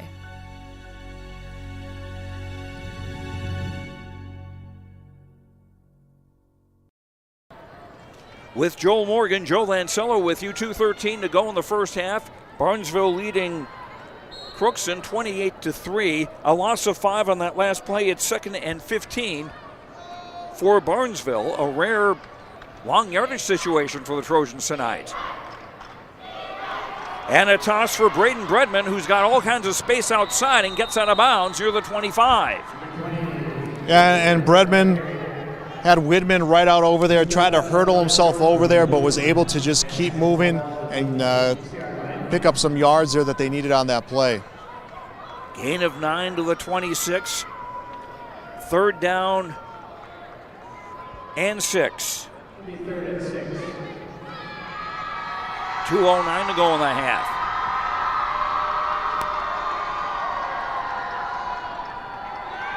Zach Bredman throwing, pass in and out of the hands of a Barnesville receiver. That was Braden Bredman, I think. And Bowman, I think, had hands on that football, and I think in that second, Bowman switched from being a receiver to being a corner and just breaking up that play to avoid turning the ball over. Now, from this angle, it looked like Bowman had about the inside of his elbow there, that crease where his elbow bends there on the bicep on that football, and it just had to be knocked away to prevent an interception and turning that ball over. 4th and 6 from the 26. Barnesville going for it, double tight end set, full house backfield. Play fake, Zach Bredman throwing over the middle, a open receiver and an easy touchdown for his brother Braden Bredman. Yeah, and everyone was worried about the movements coming off on the side. They left Bredman unguarded, and they make him pay for that fumble. 34-3 with 1:56 to go till intermission. Yeah, now 34 unanswered points scored after giving up that field goal. 4-play, 30-yard drive. No, I had predicted to start this game, Joel, that if it was for Crookston to try to pull this upset, it would have to set the tone on the opening drive. They did, but Barnesville was unfazed by that. The Isaac Mandeville extra point is up and away and good. 1:56 to go till halftime. In the Section 8 AA championship game, Barnesville 35, Crookston 3. The kickoff after this on YourLiveEvent.com. We built Irie Insurance with one philosophy: hire great people and provide great service and options. We want to help protect your home, farm, crops, personal, and your businesses. Hello, this is Shane with Irie Insurance, and since day one, we have followed this golden rule to help protect you. That's why we have so many locations like West Fargo, Devils Lake, Hope, Hillsboro, Mackville, and Towner. To find out more about Irie Insurance, go to IrieInsurance.com. Irie Insurance is an equal opportunity employer and provider. Barnesville taking advantage of the fumble recovery, driving 30 yards in 4 plays. It took all of 25 seconds. Braden Bredman, who recovered the fumble to give the Trojans possession, winds up scoring on a touchdown pass from his younger brother, Zach. And that's 2 touchdown passes today for Zach Bredman, giving him 9 on the season. Yeah, and again, a quarterback who had, coming into this game, had not surpassed 300 yards passing, but had 7 touchdowns to boot, no interceptions, just impressive quarterback numbers. Talk about, Joe, choosing your spots to pass the football, and they picked 2 good spots here to pass for 2 touchdowns. Isaac Mandeville to kick off for Barnesville. Cut by Geis to the 30-yard line. Trying to spin away, and he'll be knocked back.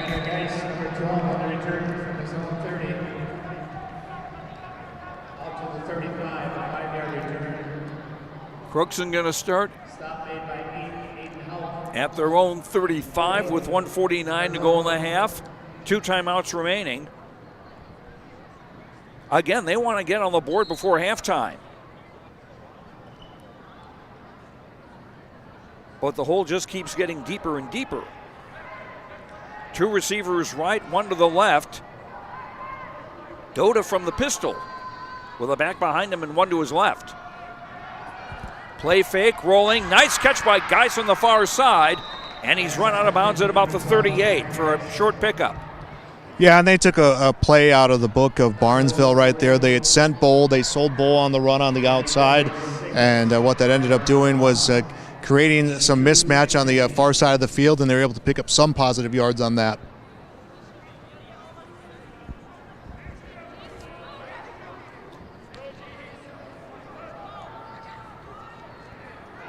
Second down, 8. 1:44 to go on the half. 3 receivers right, 2 to the left. Empty backfield now for Doda. 4-man rush. Doda tried to throw a shovel pass as he was being knocked to the turf. They're going to call that an incomplete pass to set up 3rd and 8 with 1:37 to go on the half. Incomplete pass will bring up 3rd down. Pressure provided that time. Yeah, Crookston just kind of throwing everything they can right now at Barnesville to try to pick up positive yardage. 34, Braden Amundsen, 66. Brennan Steele checking into the game defensively for Barnesville. Wing left, 1 receiver wide to either side. Doda from the pistol on 3rd and 8 and whistles. And I think the early movement came on the side of Barnesville, at least from where I'm standing at this angle. They're calling it on Crookston, though. Yeah, there I go being wrong again, right? Yeah, so there was something that happened in the interior that had caught the eyes of Barnesville.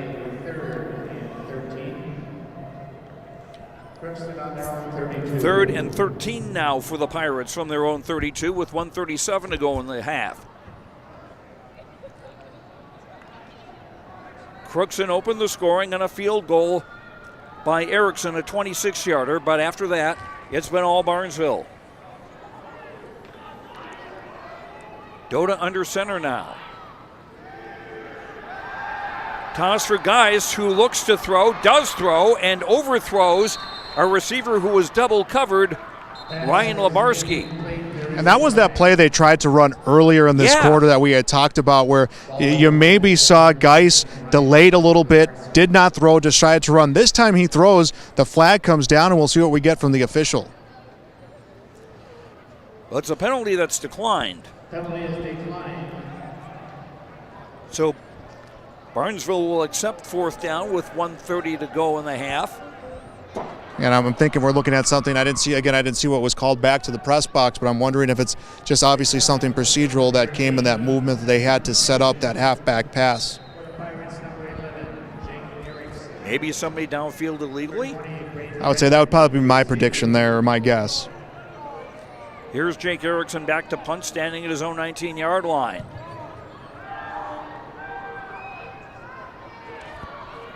And Braden Bredman not very interested at all in trying to field the ball. He'll be down at the 32-yard line of Barnesville. 36 yards on the punt with no return.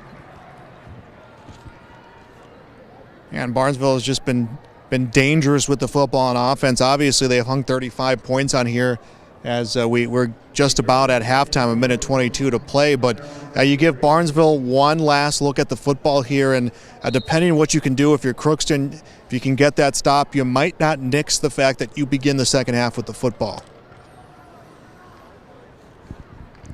Somehow I don't get the feeling Barnesville is the kind of a team that would go into a prevent offense or just go into the victory formation here.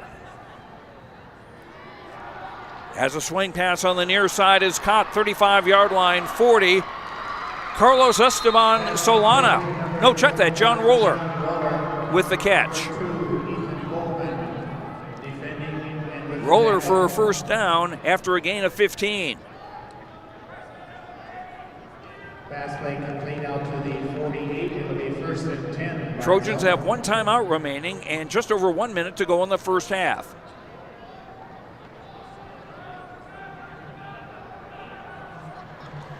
And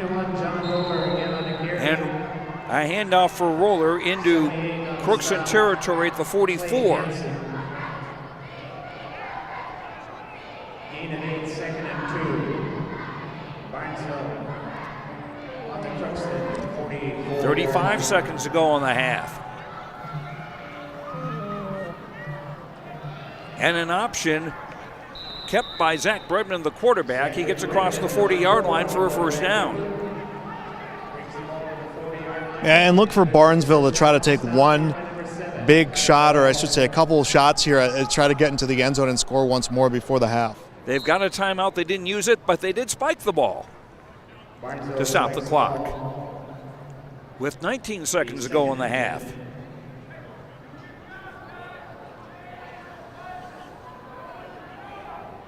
Joel Morgan will try to get a word with Barnesville coach Brian Strand at intermission. If you do say that, Jake wishes him good luck.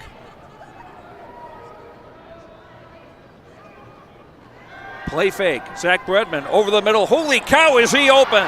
Touchdown. Braden Bredman again. 40 yards into the end zone for the touchdown. And the Bredman brothers are making Crookston sing the blues. 41-3 with 13 seconds to go in the half. Yeah, they have just struggled to find coverage. Bredman and Peterson in those plays that have allowed them, that have gotten them into open space. And obviously, if they're in open space, there's no coverage, but they set man in motion. They create that decoy. They kind of cash in on the equity they built from those decoys and that movement in their stacked backfield. And those guys all of a sudden are open and finding themselves downfield, but they have kept this defense for Crookston second-guessing and doubting what they've done, and it's paid off here with 2 touchdowns. And now we're seeing some movement. Looked like Bowman was the first to drop the shoulder on the side of Crookston. And illegal procedure, the call against Barnesville. I tell you, if Braden Bredman had been that alone at a high school dance, I'd have felt sorry for him. Yeah, he has found a way to get himself into open space.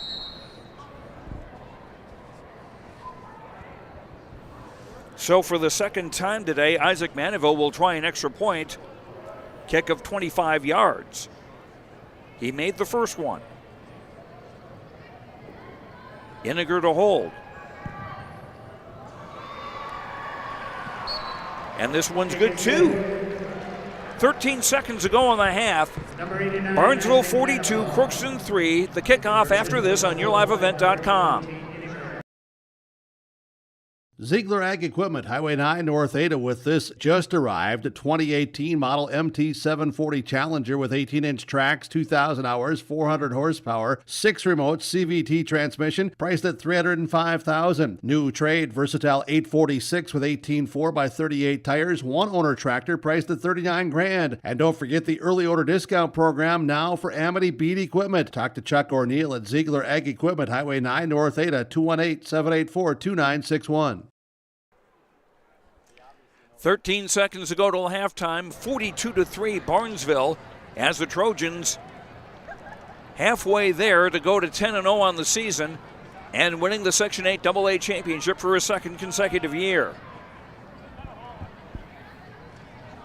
3 touchdown passes by Zach Bredman today. Zach has also run for a touchdown.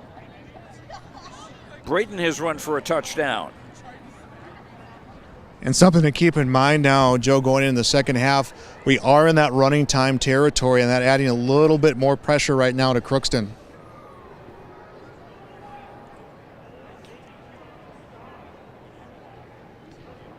Barnesville, kicking off number 89, Isaac Mandeville to kick off. He's done a whole lot of that in the first half.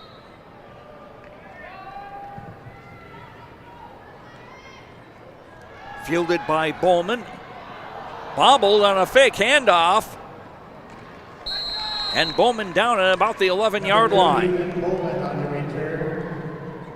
Yeah, they were hoping to draw the rush on the flankers and special teams for Barnesville. They were looking to draw them to the far side of the field and then get that reverse to the near side and have a decent sized return. But bobbling that bobbling that handoff, they're just able to hang on to the football here and keep it in this possession. But that's been a couple times now we've seen on the kickoff team for the return team for Crookston. They've almost created some turnovers. They've almost, had some turnovers.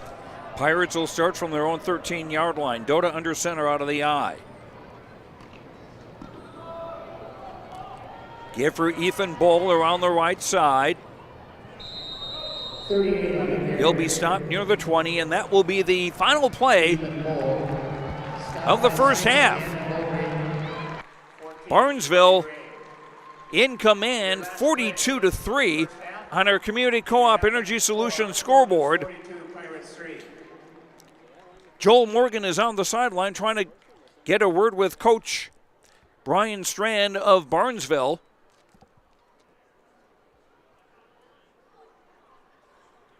I'm not sure if he's having any luck. Okay, I see Joel there.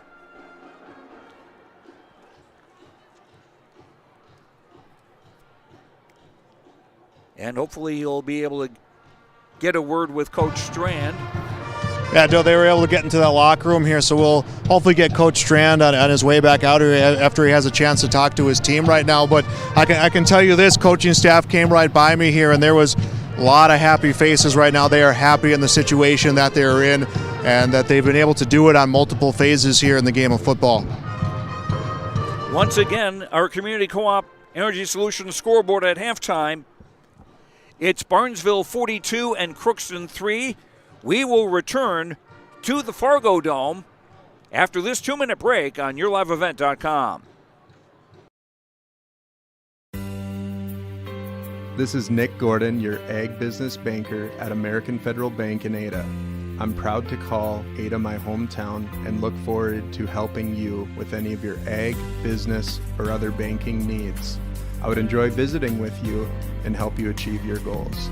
Please come by the bank or call me, Kasha, or Carly at American Federal Bank in Ada, Equal Housing Lender, member FDIC.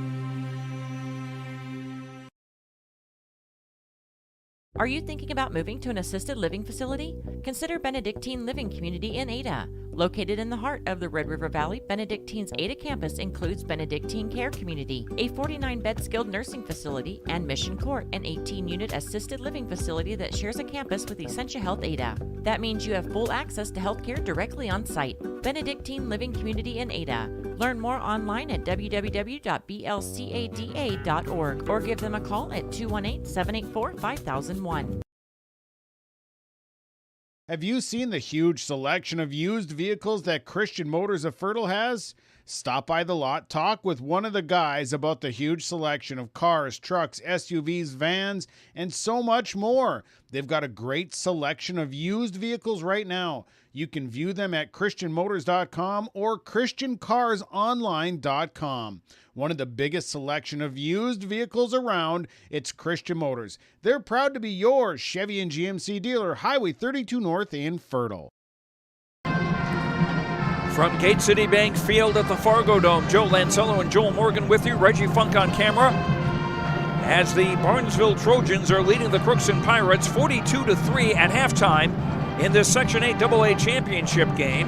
And I think the Barnesville fans can make plans for next Thursday night. They'll be going to St. Cloud Tech to face Moose Lake Willow River in the state quarterfinals in Class AA football.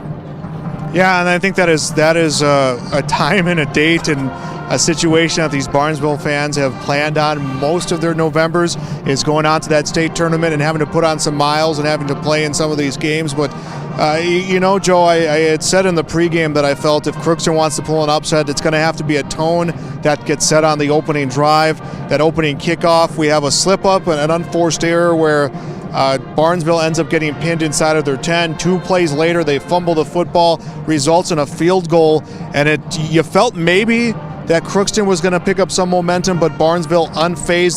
They haven't played a perfect game despite being up 42-3 right now and those 42 unanswered points, but they have overcome some of those small mistakes, and they have really looked impressive in all of a top 5 team in the state of Minnesota right now. It is tough to have turnovers like the Trojans have had against an average team, a 500 team, which is what Crookston was coming into today, 5-5. Against tougher opposition, that could be tougher to get away with, and I'm guessing that's what Coach Ryan Strand is going to be telling his team, if not now at halftime, certainly when they watch the videotape, say Sunday or Monday.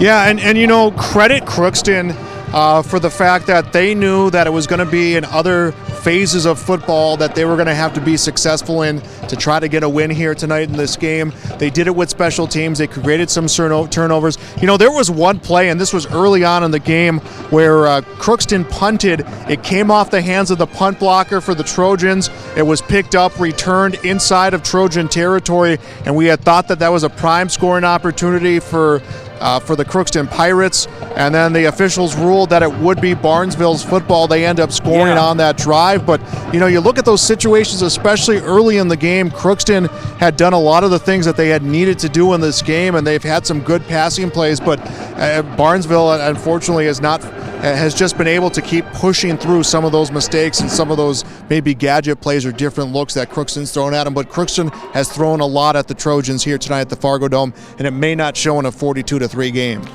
Let's take a look at that in our game summary, brought to you by Benedictine Care Community in Ada.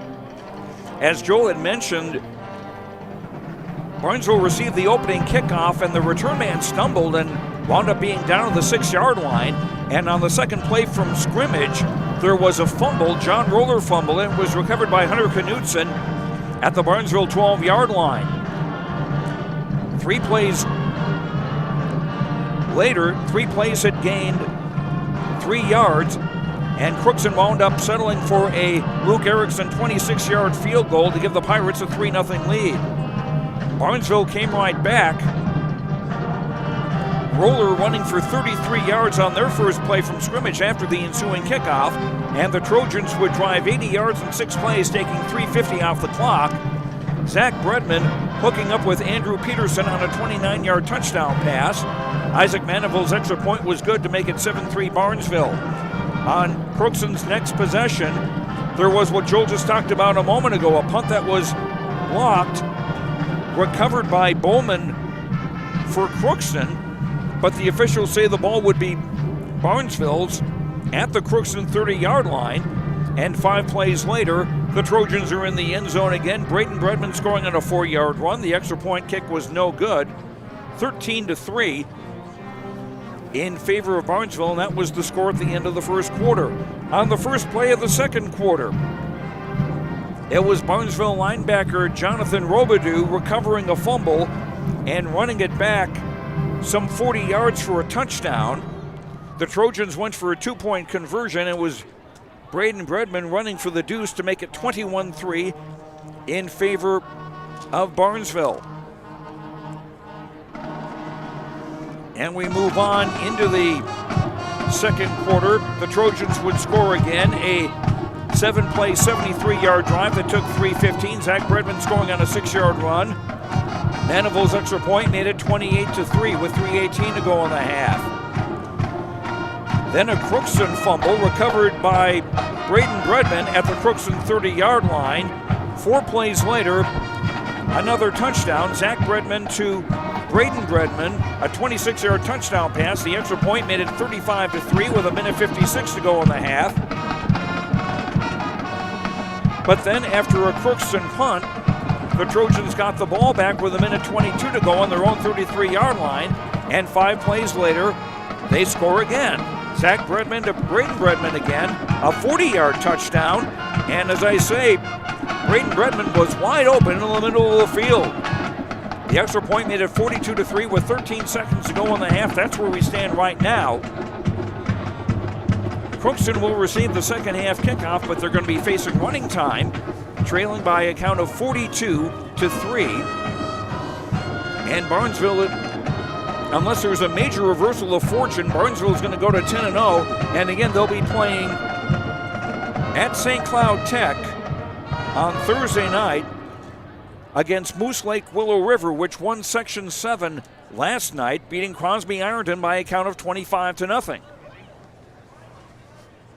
So that'll be an interesting matchup there at St. Cloud Tech.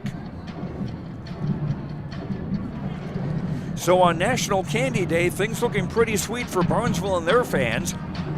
42-3 in favor of the Trojans over Crookston.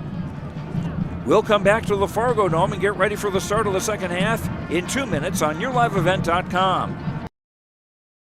Loading the kids in the car, brokering peace in the back seat, mastering the snack handoff without even looking. Why are simple things sometimes so complicated? Thankfully, with auto owners, insurance doesn't have to be one of them. We work with independent agents who keep insurance simple, so you can worry about more important things, like figuring out what's growing in that cup holder. That's simple human sense. For all of your insurance needs, contact the Linfors Insurance Agency with locations in Fosston, Bagley, Clearbrook, Mahnomen, and Ada.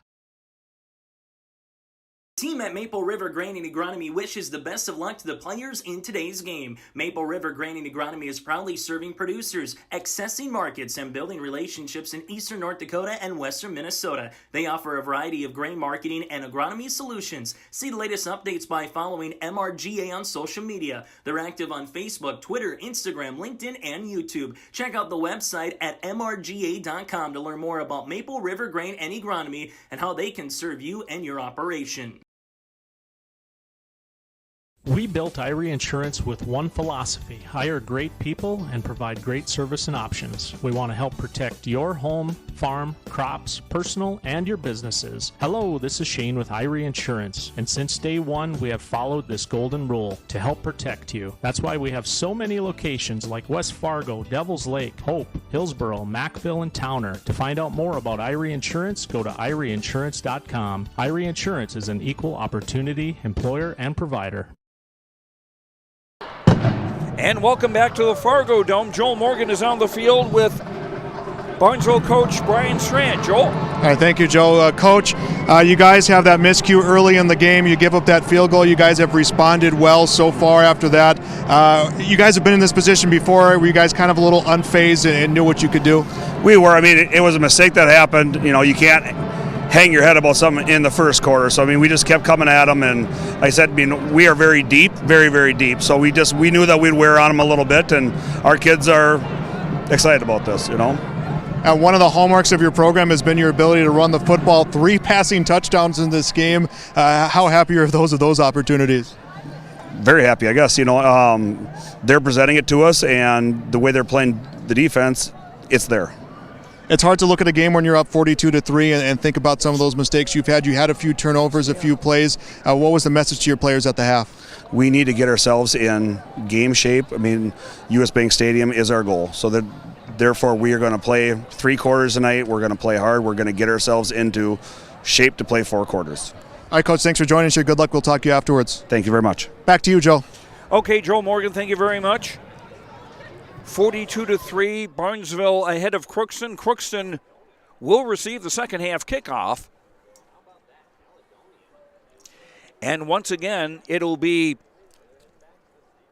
Barnesville playing Thursday at St. Cloud Tech against Moose Lake Willow River.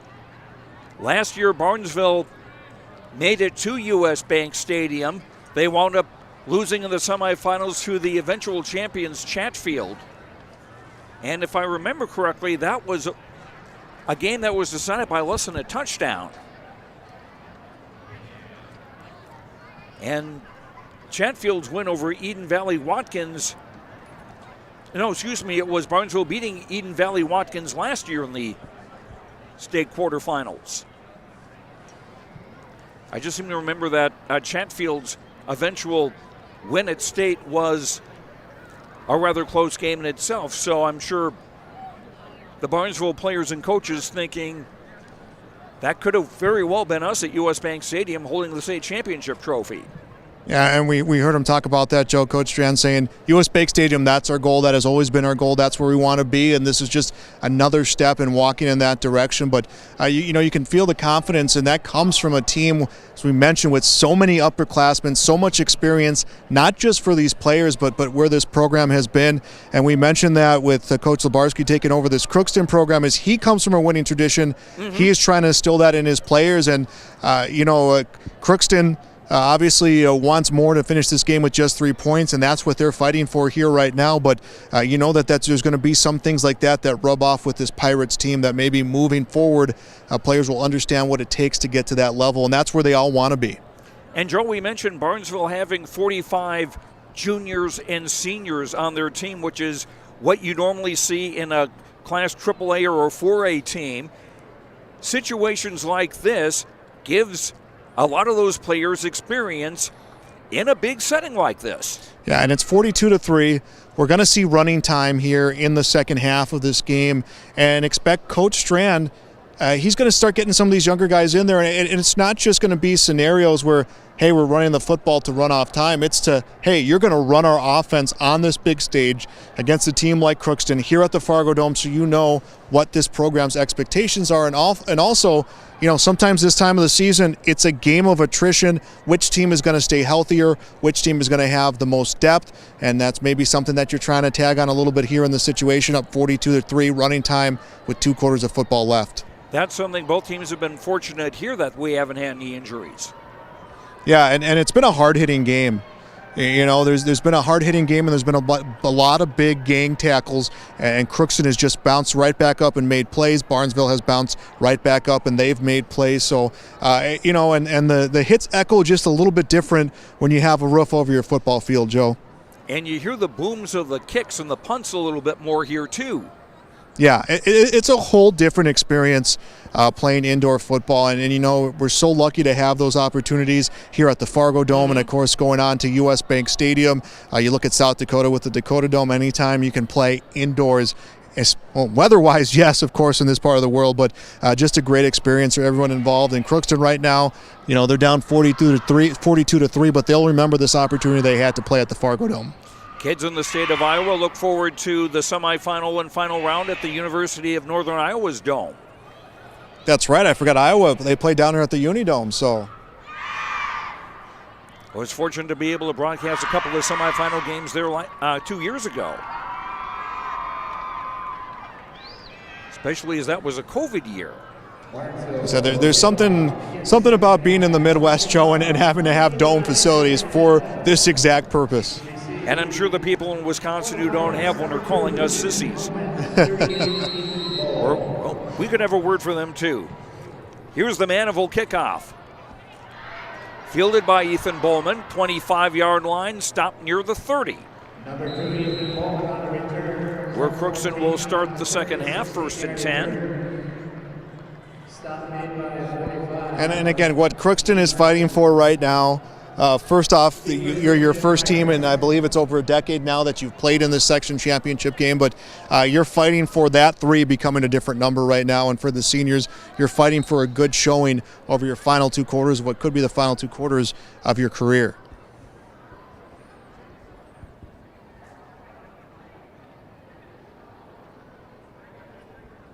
Pirates taking quite a while in the huddle. They break the huddle with a play clock at 11. Receivers wide to both sides, a wing on the right. Jack Doe to the... No, that was actually a direct snap to Ball, and we got a penalty flag. I was going to say, it had to be something on the offense. They were trying to do something a little bit differently there, and not everyone on the same page. You know, you can only practice so many different scenarios, Joe, when it comes to the time allotted for practice and what you can do. So when you throw those wrinkles in there, sometimes it's bound to throw someone off a step or two.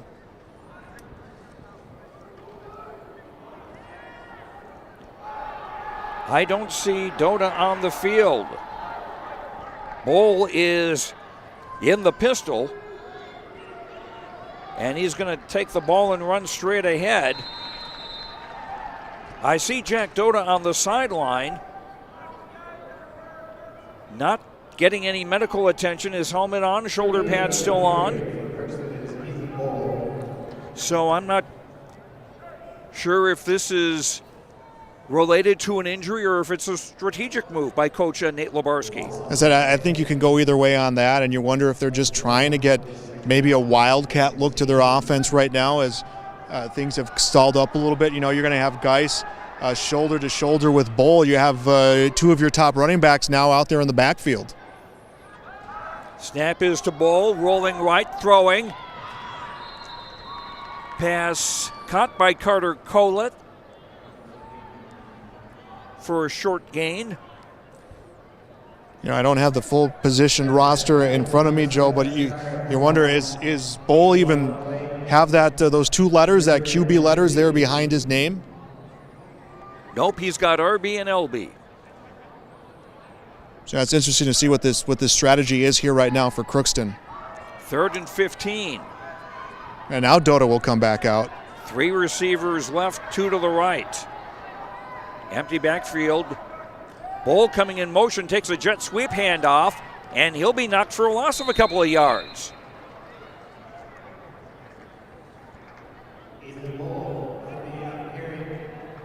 So that'll set up 4th and longer. And punt time for Jake Erickson and the Crookston Pirates. So we saw Crookston go for it on some 4th down opportunities. Obviously, time is dwindling right now for you in this game, Joe, but you also have to keep in your mind is you don't want it to get maybe a little bit more out of hand, so that's why you're not going to go for it here early in the 4th quarter on that 4th down. Bredman fields the punt at his own 45-yard line and is brought down there. Good special teams play. Number 88, Antonio Romero with the tackle downfield. And then there was something going on behind the play where a flag came down. It was a player, one from Barnesville, one for Crookston. They were tied up, some extracurriculars, and I think we may just see offsetting penalties come for the 2. Personal foul, Barnesville. Or it could be that old saw of not the person who started the extracurriculars, but the person who was first caught. Yeah, it's always the second man in who gets in trouble. As a guy who played a lot of hockey growing up, I learned that the hard way, and something I always tell students in the classroom is that it's always the other person who started it, but it's the second person that typically is always going to get caught. And I think you're right, that may have been that situation there. Barnesville starting at their own 30-yard line with 10:20 to go. Quarter number 3 and a 42-3 lead. And there is a new quarterback. Gannon Bolgren, number 6.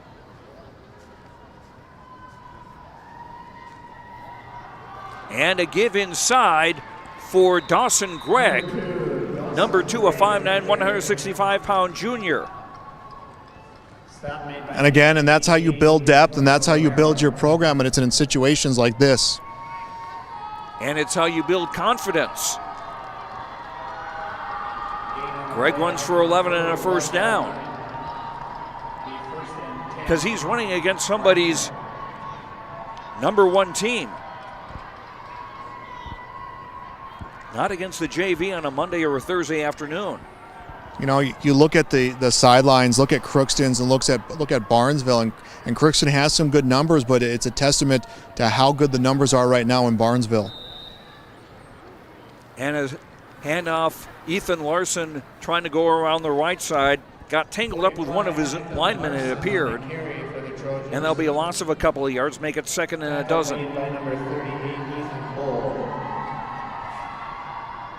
Loss of 2 on the play will be 2nd and 12. Trojans from their own 39. Crookston, 5-man front, 9 men in the box. 2nd and 12. Gannon Bolgreen is the quarterback. Pirates showing blitz. Bolgreen keeping around the left side, spun around. Gains to about the 43-yard line. Now you have your sophomore quarterback out there. He has that one on the keeper, a nice cut to the outside, and get you back to the original line of scrimmage and then some here on this 3rd down. Makes it, 3rd and reasonable, I think. 3rd and 8. 8:37 to go, quarter number 3. 42-3. Barnesville's lead over Crookston.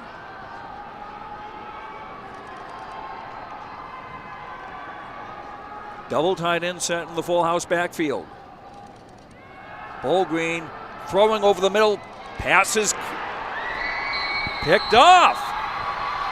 Thrown into double coverage. Pass is intercepted by number 5. The interception by George Widman, a 5'5", 130-pound senior. And at least from this angle, I don't know if Wyatt Suter didn't make that catch and had it just ripped out of his hands, or if they both just had hands on the football at the same time. It was a throw into double coverage. You can wonder about that, and I'm sure that will be done when the coaches look at the videotape.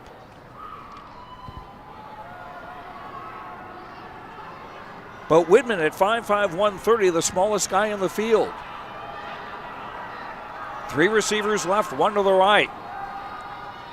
Doda from the pistol. Quick out to Bowl. Running east and west, brought down for a loss, and a penalty flag comes down. I said that was a good run by Bowl, getting himself from the far side of the field, far side numbers to the near side numbers. Unfortunately, when you have that much ground you need to cover, you allow someone from the defense to turn himself around and readjust, and that's exactly what happened on that play.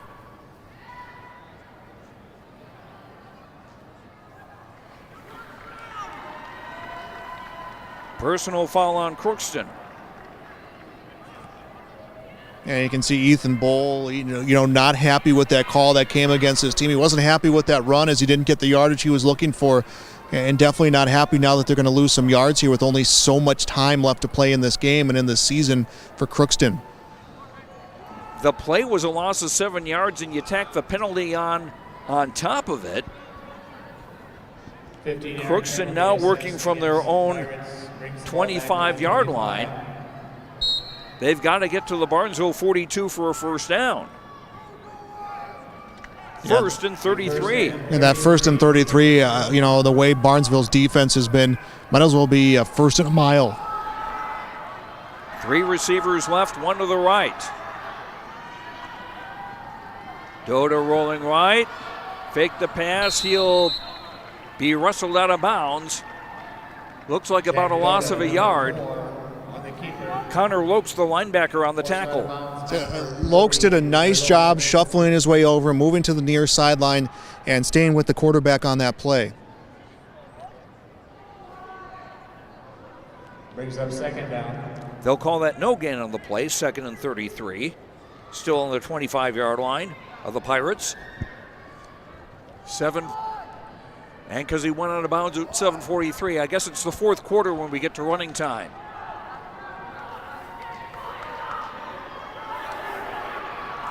One receiver wide to either side, Dota under center. Play fake, throws, caught by Geis, 35-40, and a nice pickup. Yeah, Geis got that ball in open space, had to make himself into a playmaker, and he did for a big chunk yardage pickup. Tanner Geis, 5'9", 165, one of the seniors on the Crookston team after a gain of 19. So that's the unfortunate on that 1st and 33 is you pick up 19 yards, a fantastic play, but you're still looking at a lot of distance between you and the first down and keeping this football in your hands. 3rd and 14. Ball on the far hash as the Pirates go from right to left, and the traveling white with black and gold. Dota from the pistol. Didn't have a rush, so he'll run with it. He'll get across midfield, but that's about all. It's still going to be 4th and long. Number 4 on the keeper. Not into Barnesville territory. Well, no, he didn't. They'll put the ball right on the 50 after a gain of 6. 4th and 8. They'll bring up a 4th down and 8. Erickson is not coming on the field. So the Pirates going to go for it. Again, now you are running out of time. You do have some momentum. You know, you've gained 24 yards or 26 yards here on this drive so far. Why not try to ride that wave here? Especially, really, you have nothing to lose. You're just trying to get some points. Play fake, Dota, and holy Tarkington, he got away from one, but not another. And that is the turf becoming a factor. He got away from everyone, tried to cut back over to the near side, and just lost his footing. Atticus Olsen, 6'4", 300, a junior, number 78. I think that finally got him. 70, Jordan Kroll, 53, Austin Mulgrave. And that's a loss of a dozen yards back to the 38-yard line of the Pirates. And that's where Barnesville will take over with 6:37 to go in the 3rd quarter. Already in command, 42-3. And again, to think at one point this was a 3-0 game. No, heck, even when it was 7-3, Joe, you thought that there was a little bit of a different feel to this game, the way Crookston had looked against Barnesville, but they have struggled mightily since then, and credit Barnesville for being able to overcome some of the mistakes they've made in this game. Handoff straight ahead. Andrew Peterson on the carry. Close to a first. Brings the ball down to the 29. He'll be 2nd and very short after a gain of 9. 17, Tegan Levinsky on the stop.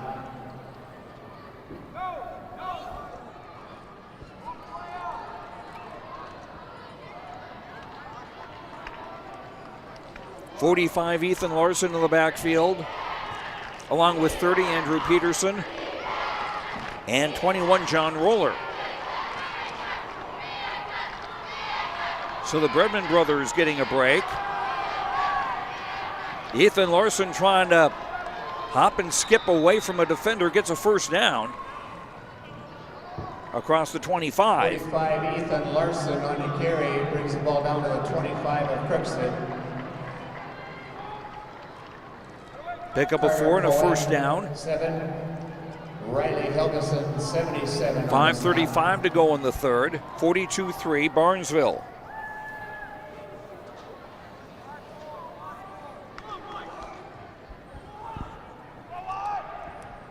Offensive front looks the same for the Trojans.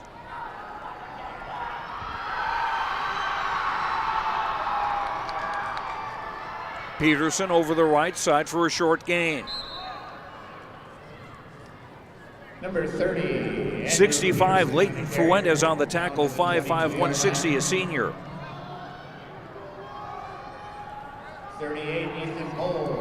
Man, and we're starting to see maybe a little bit of that integration, a little bit more of some of these players, Joe, coming off the bench for Barnesville.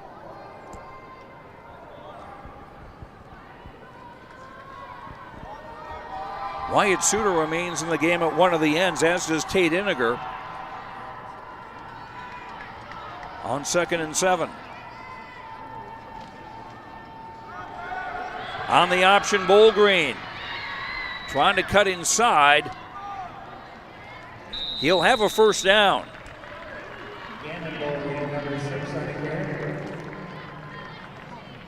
And that's what you want. You want your young quarterback, Gannon Bolgreen, just a sophomore, to run your varsity offense with varsity players. And as you mentioned, Joe, you're still facing a varsity defense right now in this game here at the Fargo Dome.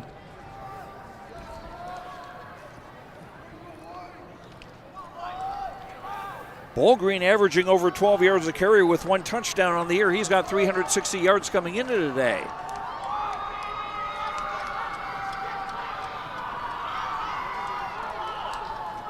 First and 10 from the 13.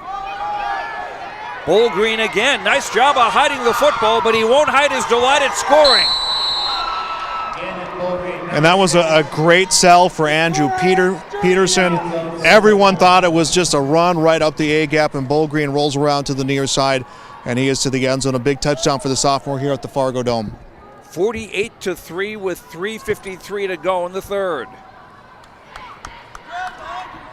And at this point, you could talk about maybe going for 2. Maybe, I don't know what the kicker situation fully is for Barnesville, but, this is one thing, special teams, you want to continue to get those reps in those situations.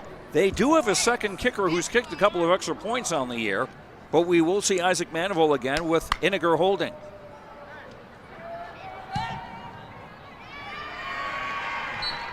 And it's a line drive that's good.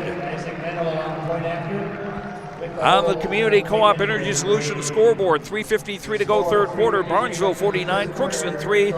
The kickoff after this on YourLiveEvent.com. Hey, what you doing?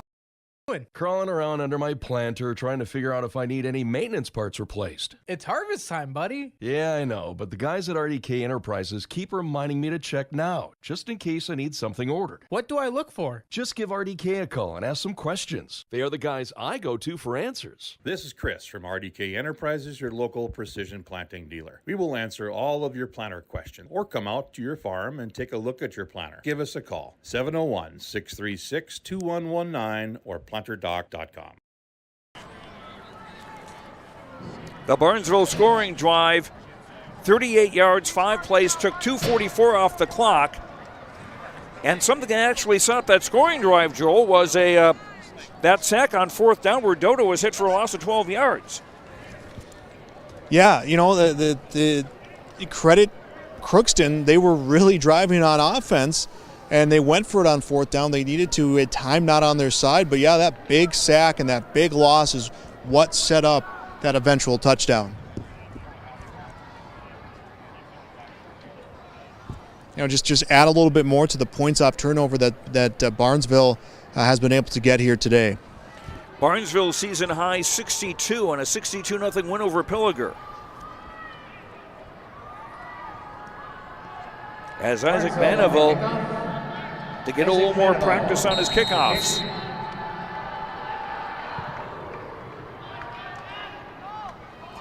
Fielded by Bowman, he'll hand it off to Bowl, and the ball stripped loose.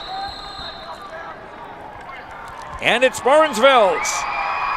Special teams and turnovers, that is something that Barnesville struggled in out of the gate. Now all of a sudden that has become their specialty, Joe.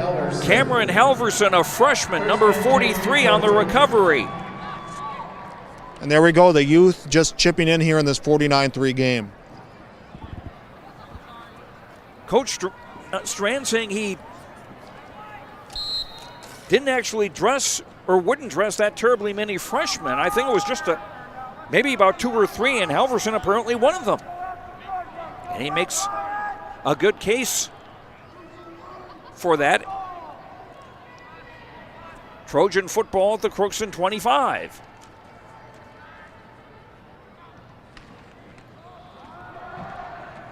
Peterson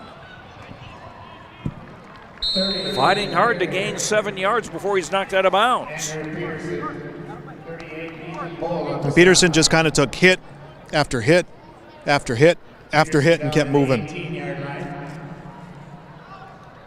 Gain of 7, second down 3.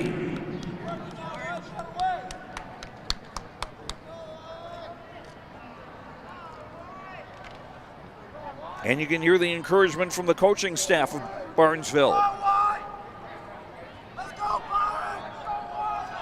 The message we got from Coach Strand is we want 4 quarters of solid football, and even though they're up big right now, they're going to continue to fight for that. Gannon Bolgreen, the quarterback, giving it off for Ethan Larson, brought down by Antonio Romero. And that will be a gain of a yard to the 17, setting up 3rd down and 2. And you're starting to see some shuffling again, continued shuffling of Barnesville personnel. Yeah, Brock Grabo makes his way out from the sideline. 89 is in the game as a tight end. That's Isaac Manival, who's been their kicker. He's one of the ends, along with 23, Jack Macy. 3rd and 2.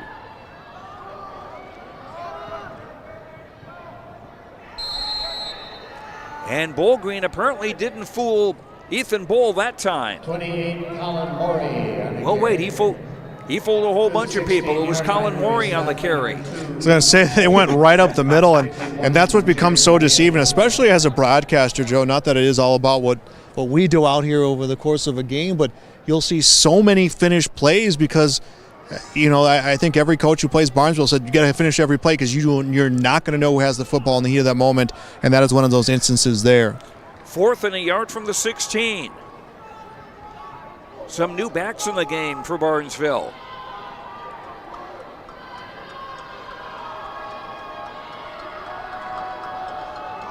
Rogin, play fake. 1st down at the 11. 6. Bolgreen. Yeah, and Bolgreen, he has ran the ball very well, especially being a sophomore quarterback and being inserted with now what is more and more of a hybrid of the JV and the varsity squad for Barnesville. New backs in the game.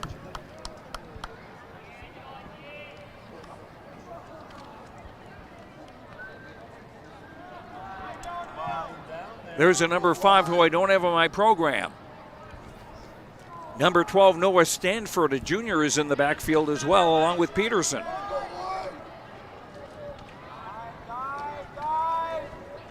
Straight ahead to the 5-yard line is Peterson. Andrew Peterson to the 5. The only starter who's from the backfield is still in the game. Now, we said when this game started, Joe, that they as impressive as Barnesville's been, they don't have that running back who, 1,000, 2,000 yard season, guys in the upper 600, 500s, 300s. But again, this is the reason why, and we exactly talked about that, is you're up 49-3, 45 seconds left in the 3rd quarter, and you just have this hybrid offense right now with your younger and older and a good mix. On 2nd down, a toss to the near side. Dawson Gregg is going to be hit for a loss. Good pursuit by the Crookston defense. Carter Collette leading the charge for the Pirates. 15, Ryan Abel. They'll mark the ball. Maybe a little generous spot. Well, a loss of 2 to the 7-yard line. And that'll be the final play of the 3rd quarter. 3 quarters down from the Fargo Dome in the Section 8 AA championship game. Barnesville 49, Crookston 3. The 4th quarter after this on YourLiveEvent.com.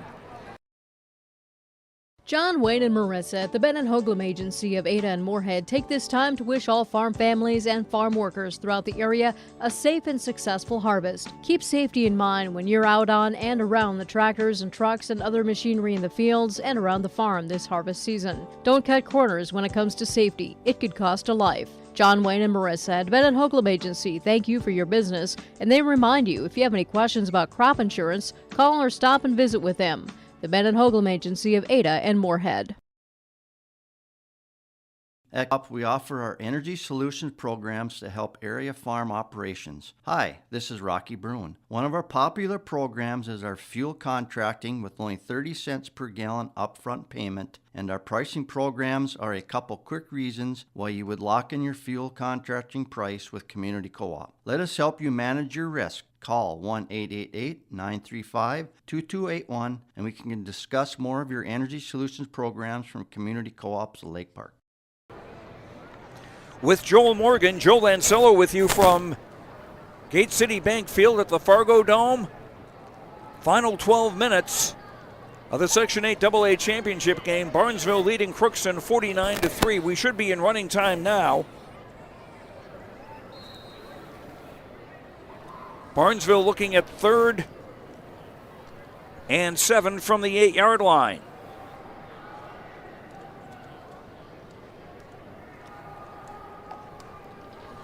Gannon Bolgreen, the number 2 quarterback, is in the game. And a hand for Andrew Peterson, who scores. Touchdown Barnesville. Peterson second of the game. Yeah, one in the air, one on the ground, and the senior playing in the Fargo Dome for the final time is able to put an exclamation point here on what has been a fine performance for him and his Trojan teammates. 25-yard drive.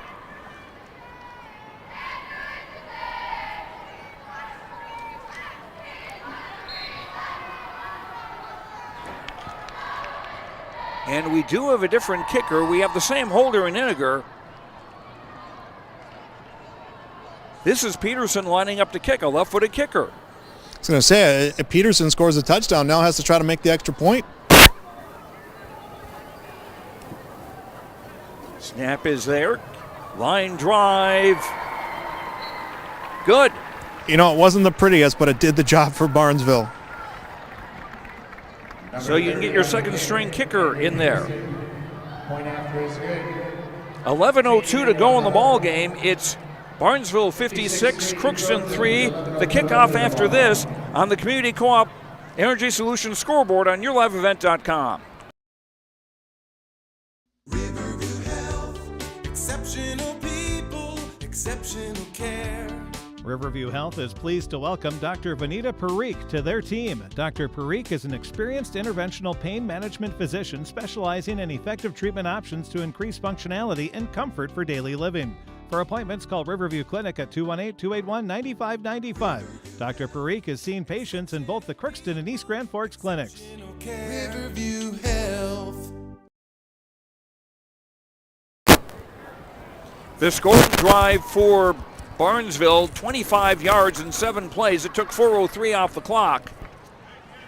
Peterson scored the first touchdown of the game for Barnesville. May have scored their last, but we got another 11 minutes to play.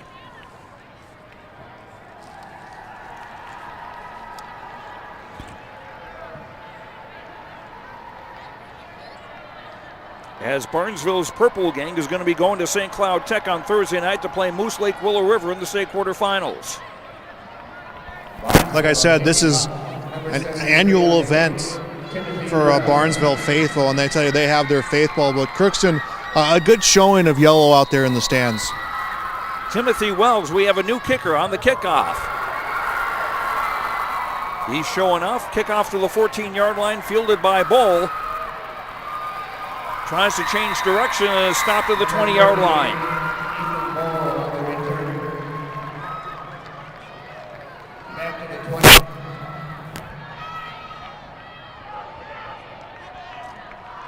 Now let's see what Nate Lebarski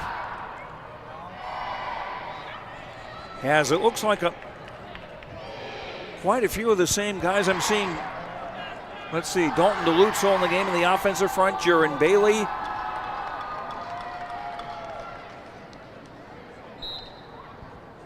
Yeah, again, Crookston doesn't have quite the numbers Barnesville does, so their combination is going to look maybe a little bit more starter, a little bit more varsity heavy, but they will, I would imagine Coach Sabarski will want some of those younger guys to get those reps here today. Teton Lubinsky is the quarterback. He handed it off to Tanner Geis. And Geis got wrestled back for a loss. Lubinsky is a sophomore, 5'10", 180 pounds. Number 12, Tanner Geis on the carry. No gain. They give him forward progress. It'll be 2nd and 10. Maury, 28 on the stop. No gain, 2nd and 10, Crookston. 42, Carter Swenson in the game as a safety for Barnesville. 33 in the secondary, Avery Schroeder. Receivers wide to both sides on 2nd down. Antonio. A give over the right side. And that was Antonio Romero, number 88, an unusual running back number. Picked up 3 yards to make it 3rd and 7. Dawson Gregg in the game on defense, playing on the defensive front for Barnesville. 87 is Wyatt Suter. We've normally seen on offense. Jack Macy also on the defensive front. And Carson Smith, 6'6", 365, and he's a freshman. Lubinsky rolling, throwing, incomplete, out of the reach of Ryan Abeld. Pass incomplete, intended for 15, Ryan Abeld. 4th and 7. 33 on the coverage. And Jake Erickson into punt with 9:13 to play in regulation. Crookston will finish this season 5-6. They'll not have a winning record, but I think a lot for this Pirates team to really be happy about this season. The fact that they're just playing here at the Fargo Dome being one of them. But you look at their record over the season and their scores and their games, and there is stretches where they just continue to get better this year. They did win 2 playoff games. And the punt fielded by Dawson Gregg at the 41-yard line. And you heard Coach Strand say at U.S. Bank Stadium that is their goal. So it is the goal of every team to be playing in November and to be playing late into November. 36 yards on the punt, 7 on the return. Burnsville from their own 48. As the clock stopped on the change of possession with 8:45 to play.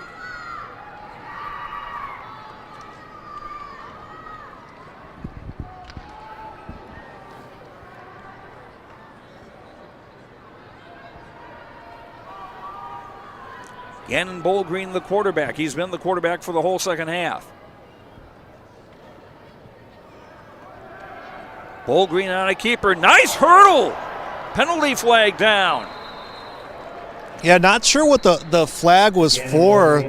I was like everyone else here, kind of a fan of that moment, watching the sophomore quarterback hurdle over the defense. I'm sure whoever Barnesville's track coach will take note of that.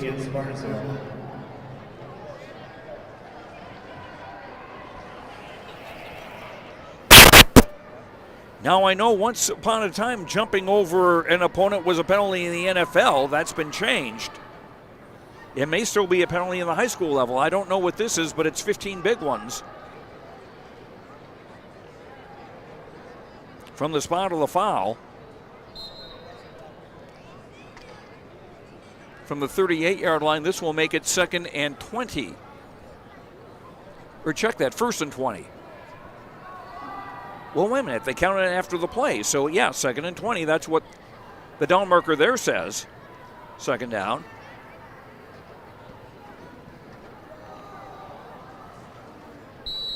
Give inside.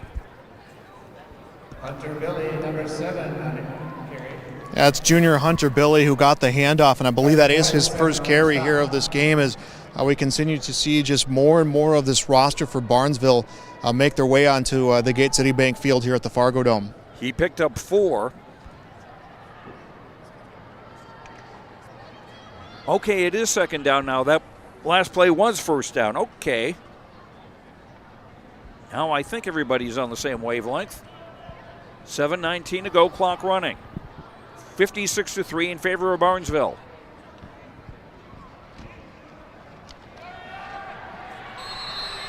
Bull Green faking a handoff, trying to sweep the right side, will lose a couple of yards as he was brought down by Carter Collette, a junior defensive end and linebacker. Yeah, and he obviously has a touchdown already here today. 56, by the way, those 56 points, and it's still the way this game started to where we're at now. Those have been 56 straight points that have been scored for the Trojans. But you're right. You got to be happy with how that sophomore quarterback has commanded this offense and has moved the football for Barnesville. 42, Carter Swenson in the game, 68 on the offensive front. Aiden Kent, a sophomore. 3rd and 18. Bull Green keeping, took a hit, kept going. He'll eventually pick up 3 yards, but we've got a penalty flag after the tackle. There's a flag on the play. And Bull Green's still down. And judging by the flag, the penalty, the situation, I think something came late after the play that's going to go against Crookston. A hit, perhaps? So I think it might be a hit that came late. Yeah, and then they're showing it will be against Crookston. So now you lose your backup quarterback, at least for this play or this series. You still have 3 more on your roster listed as quarterbacks, so it's a matter of which one Coach Tran wants to bring out. Number 9 is Owen Riddle. He is the one who apparently is going to get the nod, as he is next to Coach Brian Strand. Ball's at the Barnesville 41-yard line. And yes, number 9, Owen Riddle, 6'4", 185. He's a senior, starting safety on defense. He's got some good size and he's got some good varsity experience. He's used to being on the field, maybe not on this side, and well, maybe he has in this situation. We'll take a look.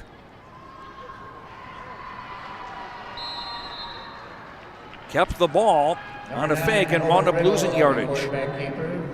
Yeah, it's so hard to step into a situation like he did, and not to say that Bull Green obviously stepped in a situation not being the starter tonight, but you knew there was a chance that you may see him out there on the field depending on how the score was going to go, but to have to come in those emerging situations are so hard. 5:15 to go, fourth quarter. Loss of 3 on that play. It'll be 2nd and 13. Riddle tosses on the near side for 22, Major Ness, who will gain to about the 36. Major Ness, a freshman, 5'11", 65 pounds. Maybe that is right. He doesn't look that light. I was going to say, he's a meaty 65 pounds.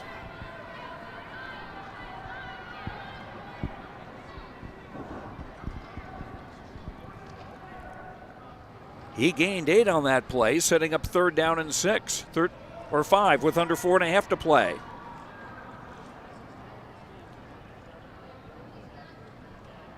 Riddle on the option will keep it right up the middle, 1st down and more to the 27-yard line. Quarterback keeper down to the 26. Good for a 1st down. 78 Clay. Owen Riddle showing he knows what to do with the football. And we're almost seeing like hockey line changes coming for Barnesville right now as they're bringing in different line combinations, different backfield combinations, quarterback, all tight end scenarios. So Barnesville just getting a lot of guys out here in big situations. Gannon Bullgreen is back in the game at quarterback. 3:50 to play.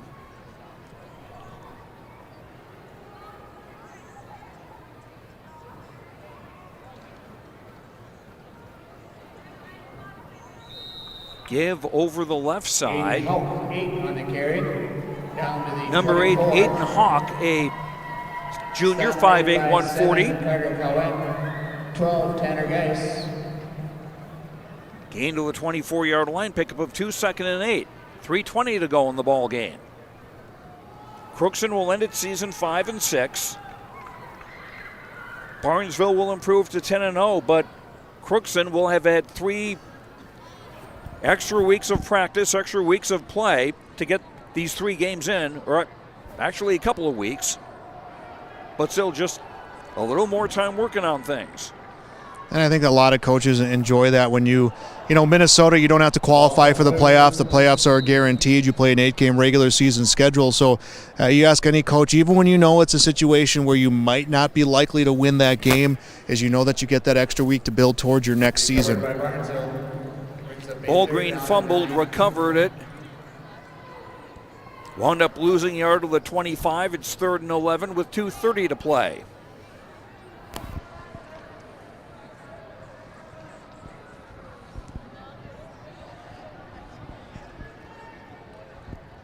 Gannon Ball Green under center, full house backfield. Brody Gray, number 15, is in the backfield, along with 43 Halverson and 22 Ness. On the option to Ness. Getting around the corner, 15, 10, 5. Touch, not quite a touchdown. He's out of bounds. Right around the 6. Major Ness out of bounds. Yeah, a nice run to Major Ness as he had some blockers coming his way. I think he picked up a few blockers as well down the stretch, but a good run, kept the feet moving. Again, just a freshman for this Trojans team. For a first down, it'll be 1st and goal Trojans. 1:32 to go in regulation. Barnesville's offensive high was 62 against Pilliger. They can equal that with a touchdown here, but they're going to go into victory formation.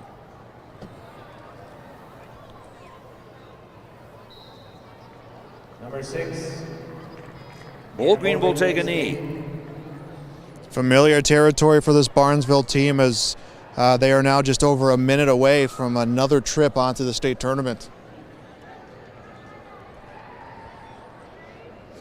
And we'll talk to Coach Strand and some of the players here in their post game, but U.S. Bank Stadium, that's where they want to play. That's their goal here now moving forward after today. They'll be going to St. Cloud Tech next week to play Moose Lake Willow River in the state quarterfinals. Announcement for the Barnesville fans who will be welcome home at the Middle Gym. Ball Green again will take a knee. And with 28 seconds to go, that will do it. They don't have to run another play. And the Barnesville Trojans improve to 10-0 on the season as they defeat the Crookston Pirates by a final score of 56-3. Barnesville will advance to play the winner of the Moose Lake Willow River Crosby Ironton game. They are playing for Moose Lake Willow River was a 25-0 winner over Crosby Ironton last night. Barnesville next plays at St. Cloud Tech next Thursday. That'll be at St. Cloud Tech on Thursday. The final again, Barnesville 56, Crookston 3 on the Community Co-op Energy Solutions scoreboard. For the presentation of trophies. We will take a 1-minute break and we'll be back with more after this on YourLiveEvent.com. My name is Jared, born and raised in Minnesota, and I'm a project director at Enbridge. Enbridge is more than a pipeline company. It's a company participating in renewable energy projects in Minnesota and abroad, and I'm really proud to be working here. We believe a cleaner energy future is achievable. For over 20 years, we've been early adopters of renewable energy, and we're proudly committed to net zero emissions by 2050. To hear more from Jared, visit enbridge.com/Jared. That's JERRID.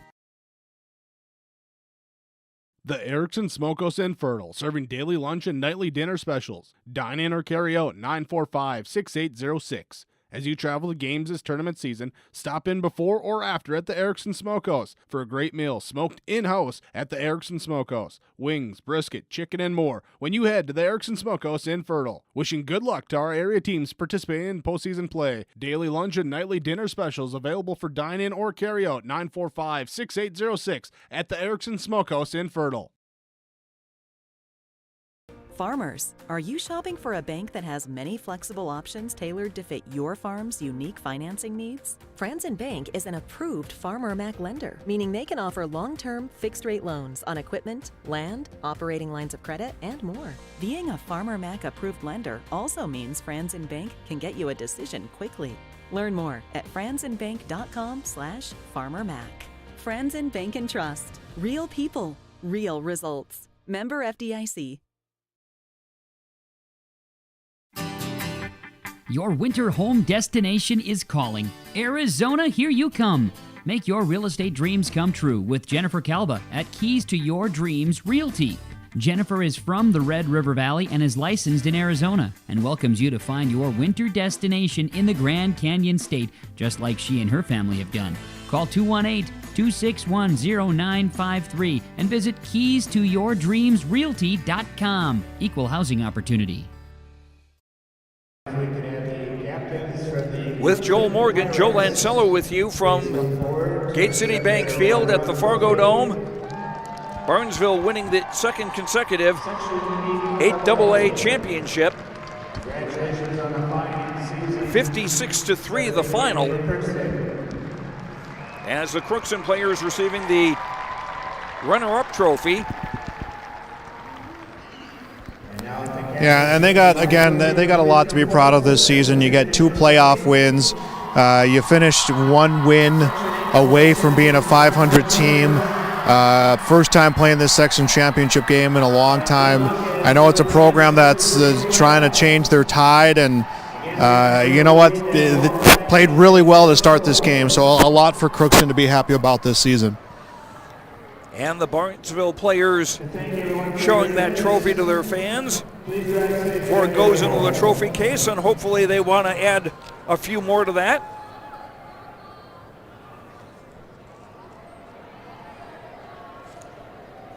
We'll have our Benedictine Care Community in Ada game summary. There's a lot to go on, but we've got our other awards to give out. Star of the game, Energy Player of the Game brought to you by Enbridge, and also our Feature Precision Player of the Game brought to you by RDK Enterprises. As the Barnesville players pose with that trophy.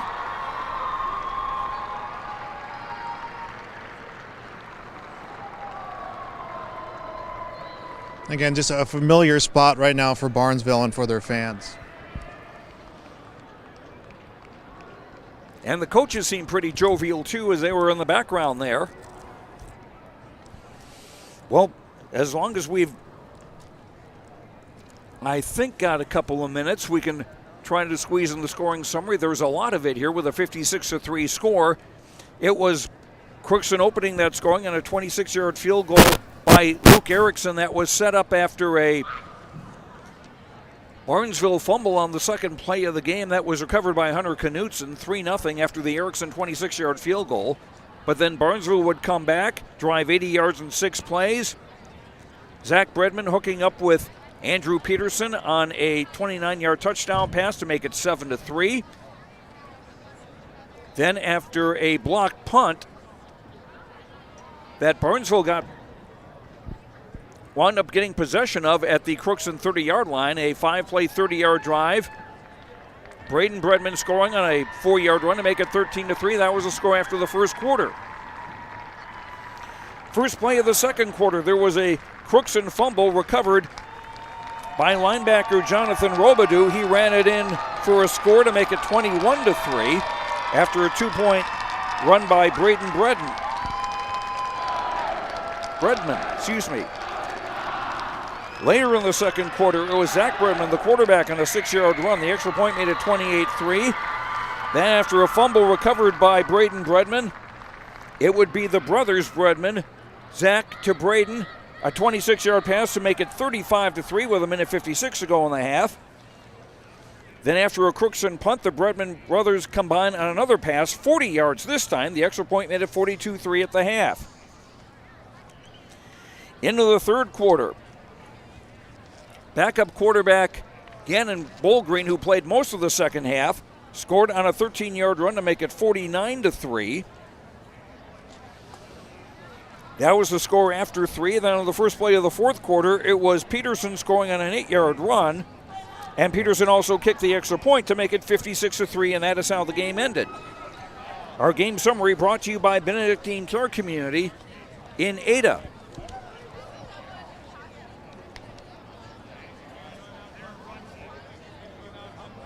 And time now for our star of the game, brought to you by American Federal Bank, Darren Ramey Insurance Brokers of America, and American Federal Bank in Ada. Joel, for star of the game, all I can think of is that the last name has to be Bredman, and whether it's Zach or Braden, I'm not sure how to pick between the two of them.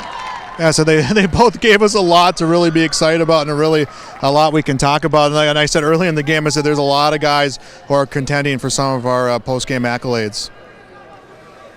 So they'll get the nod for our star of the game, brought to you by American Federal Bank, Darren Ramey Insurance Brokers of America, and American Federal Bank in Ada. A little more posing for pictures with some of the seniors, I believe, or the linemen, as they've got their backs to us.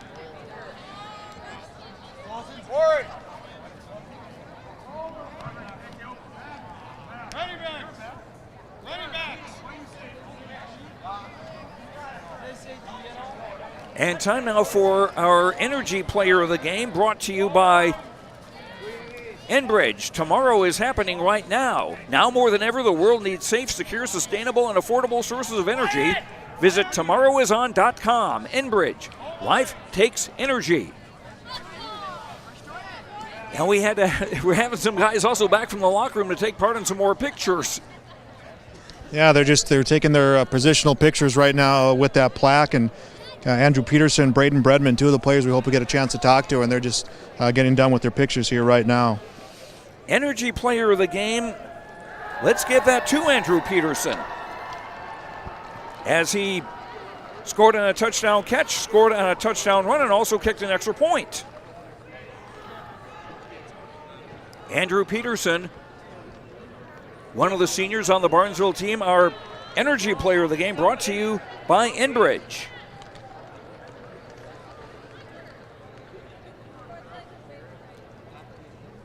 And now our feature precision player of the game, brought to you by RDK Enterprises of Hillsboro and Drayton. They thank you, the area growers, for your trust in RDK Enterprises as your planter experts. RDK Enterprises continues to invest in the education of their team members to provide the customer service you expect from your planter experts at RDK Enterprises. Always revisit the performance of your planters. Call 701-636-2119 or visit planterdoc.com. Wishing you a safe harvest and thanking you for your business, go online to planterdoc.com for more information on RDK Enterprises of Hillsboro and Drayton. And our feature precision player of the game, first we've got our Enbridge player of the game coming down, Andrew Peterson on the field, standing by with Joel Morgan. Thank you. We're talking to Andrew Peterson. First off, congratulations. You guys are going on to state. What's that feeling like here right now? It feels amazing. I can't really describe it. It feels amazing. First play of the game, you guys probably don't want the return you have. You fumble a couple plays later, down 3-0 early, but a lot of experience in this program. You guys have been around a lot. What was the conversations you're having with each other? We knew that we had to just keep our heads up and keep going. 3-point game. We can get back from that. We got to just keep going. You get a receiving touchdown. You guys are a heavy running team.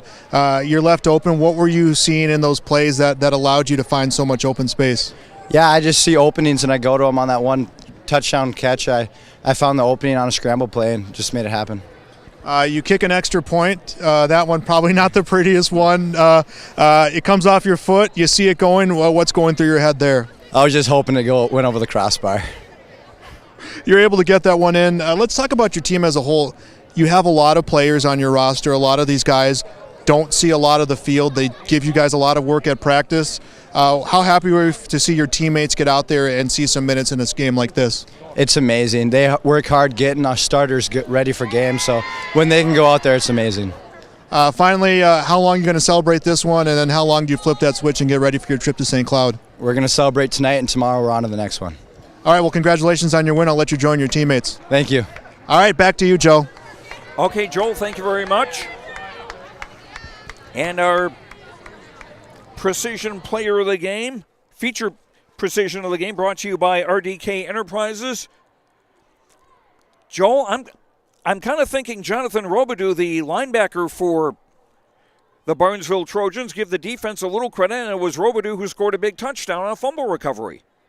Yeah, he got that one. You know, he was in the right position. He waited his time. A couple of his teammates get on that big gang tackle just in the right position, scoops up that ball, is able to bring it downfield.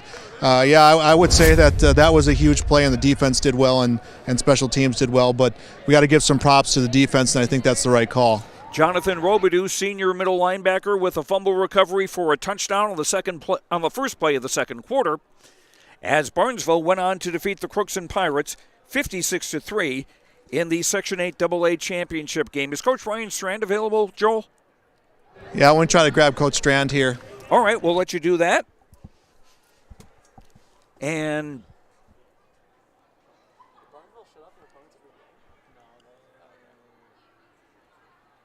still quite a few more players on the field posing for pictures now with the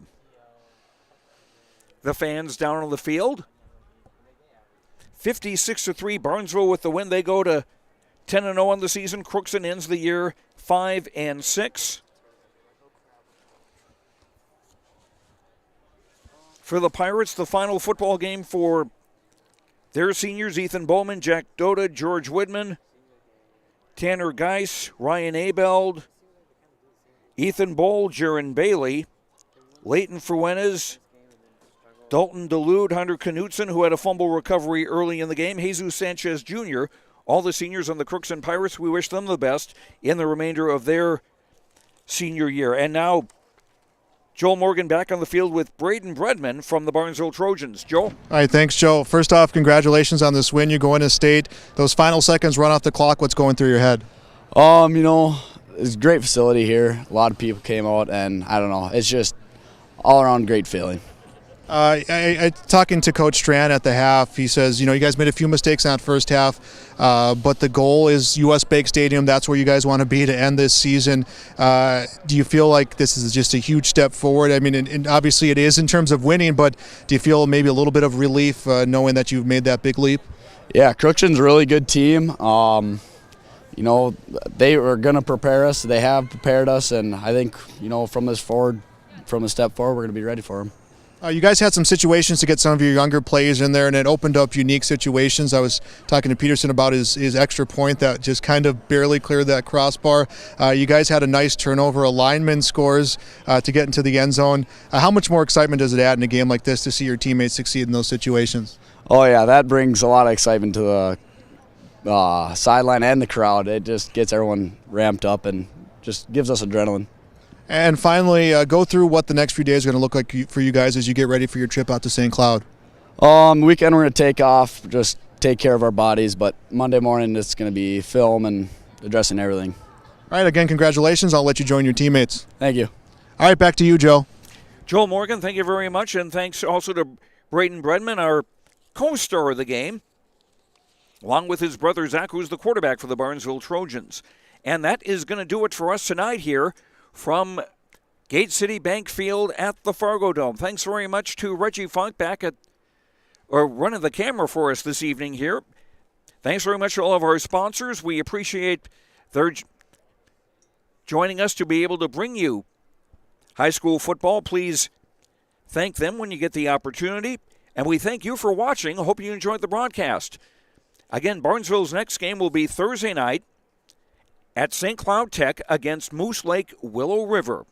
For Joel Morgan, I'm Joe Lancello. The final score on our Community Co-op Energy Solutions scoreboard: Barnesville 56, Crookston 3. Have a good night and enjoy your weekend. Good night, everyone.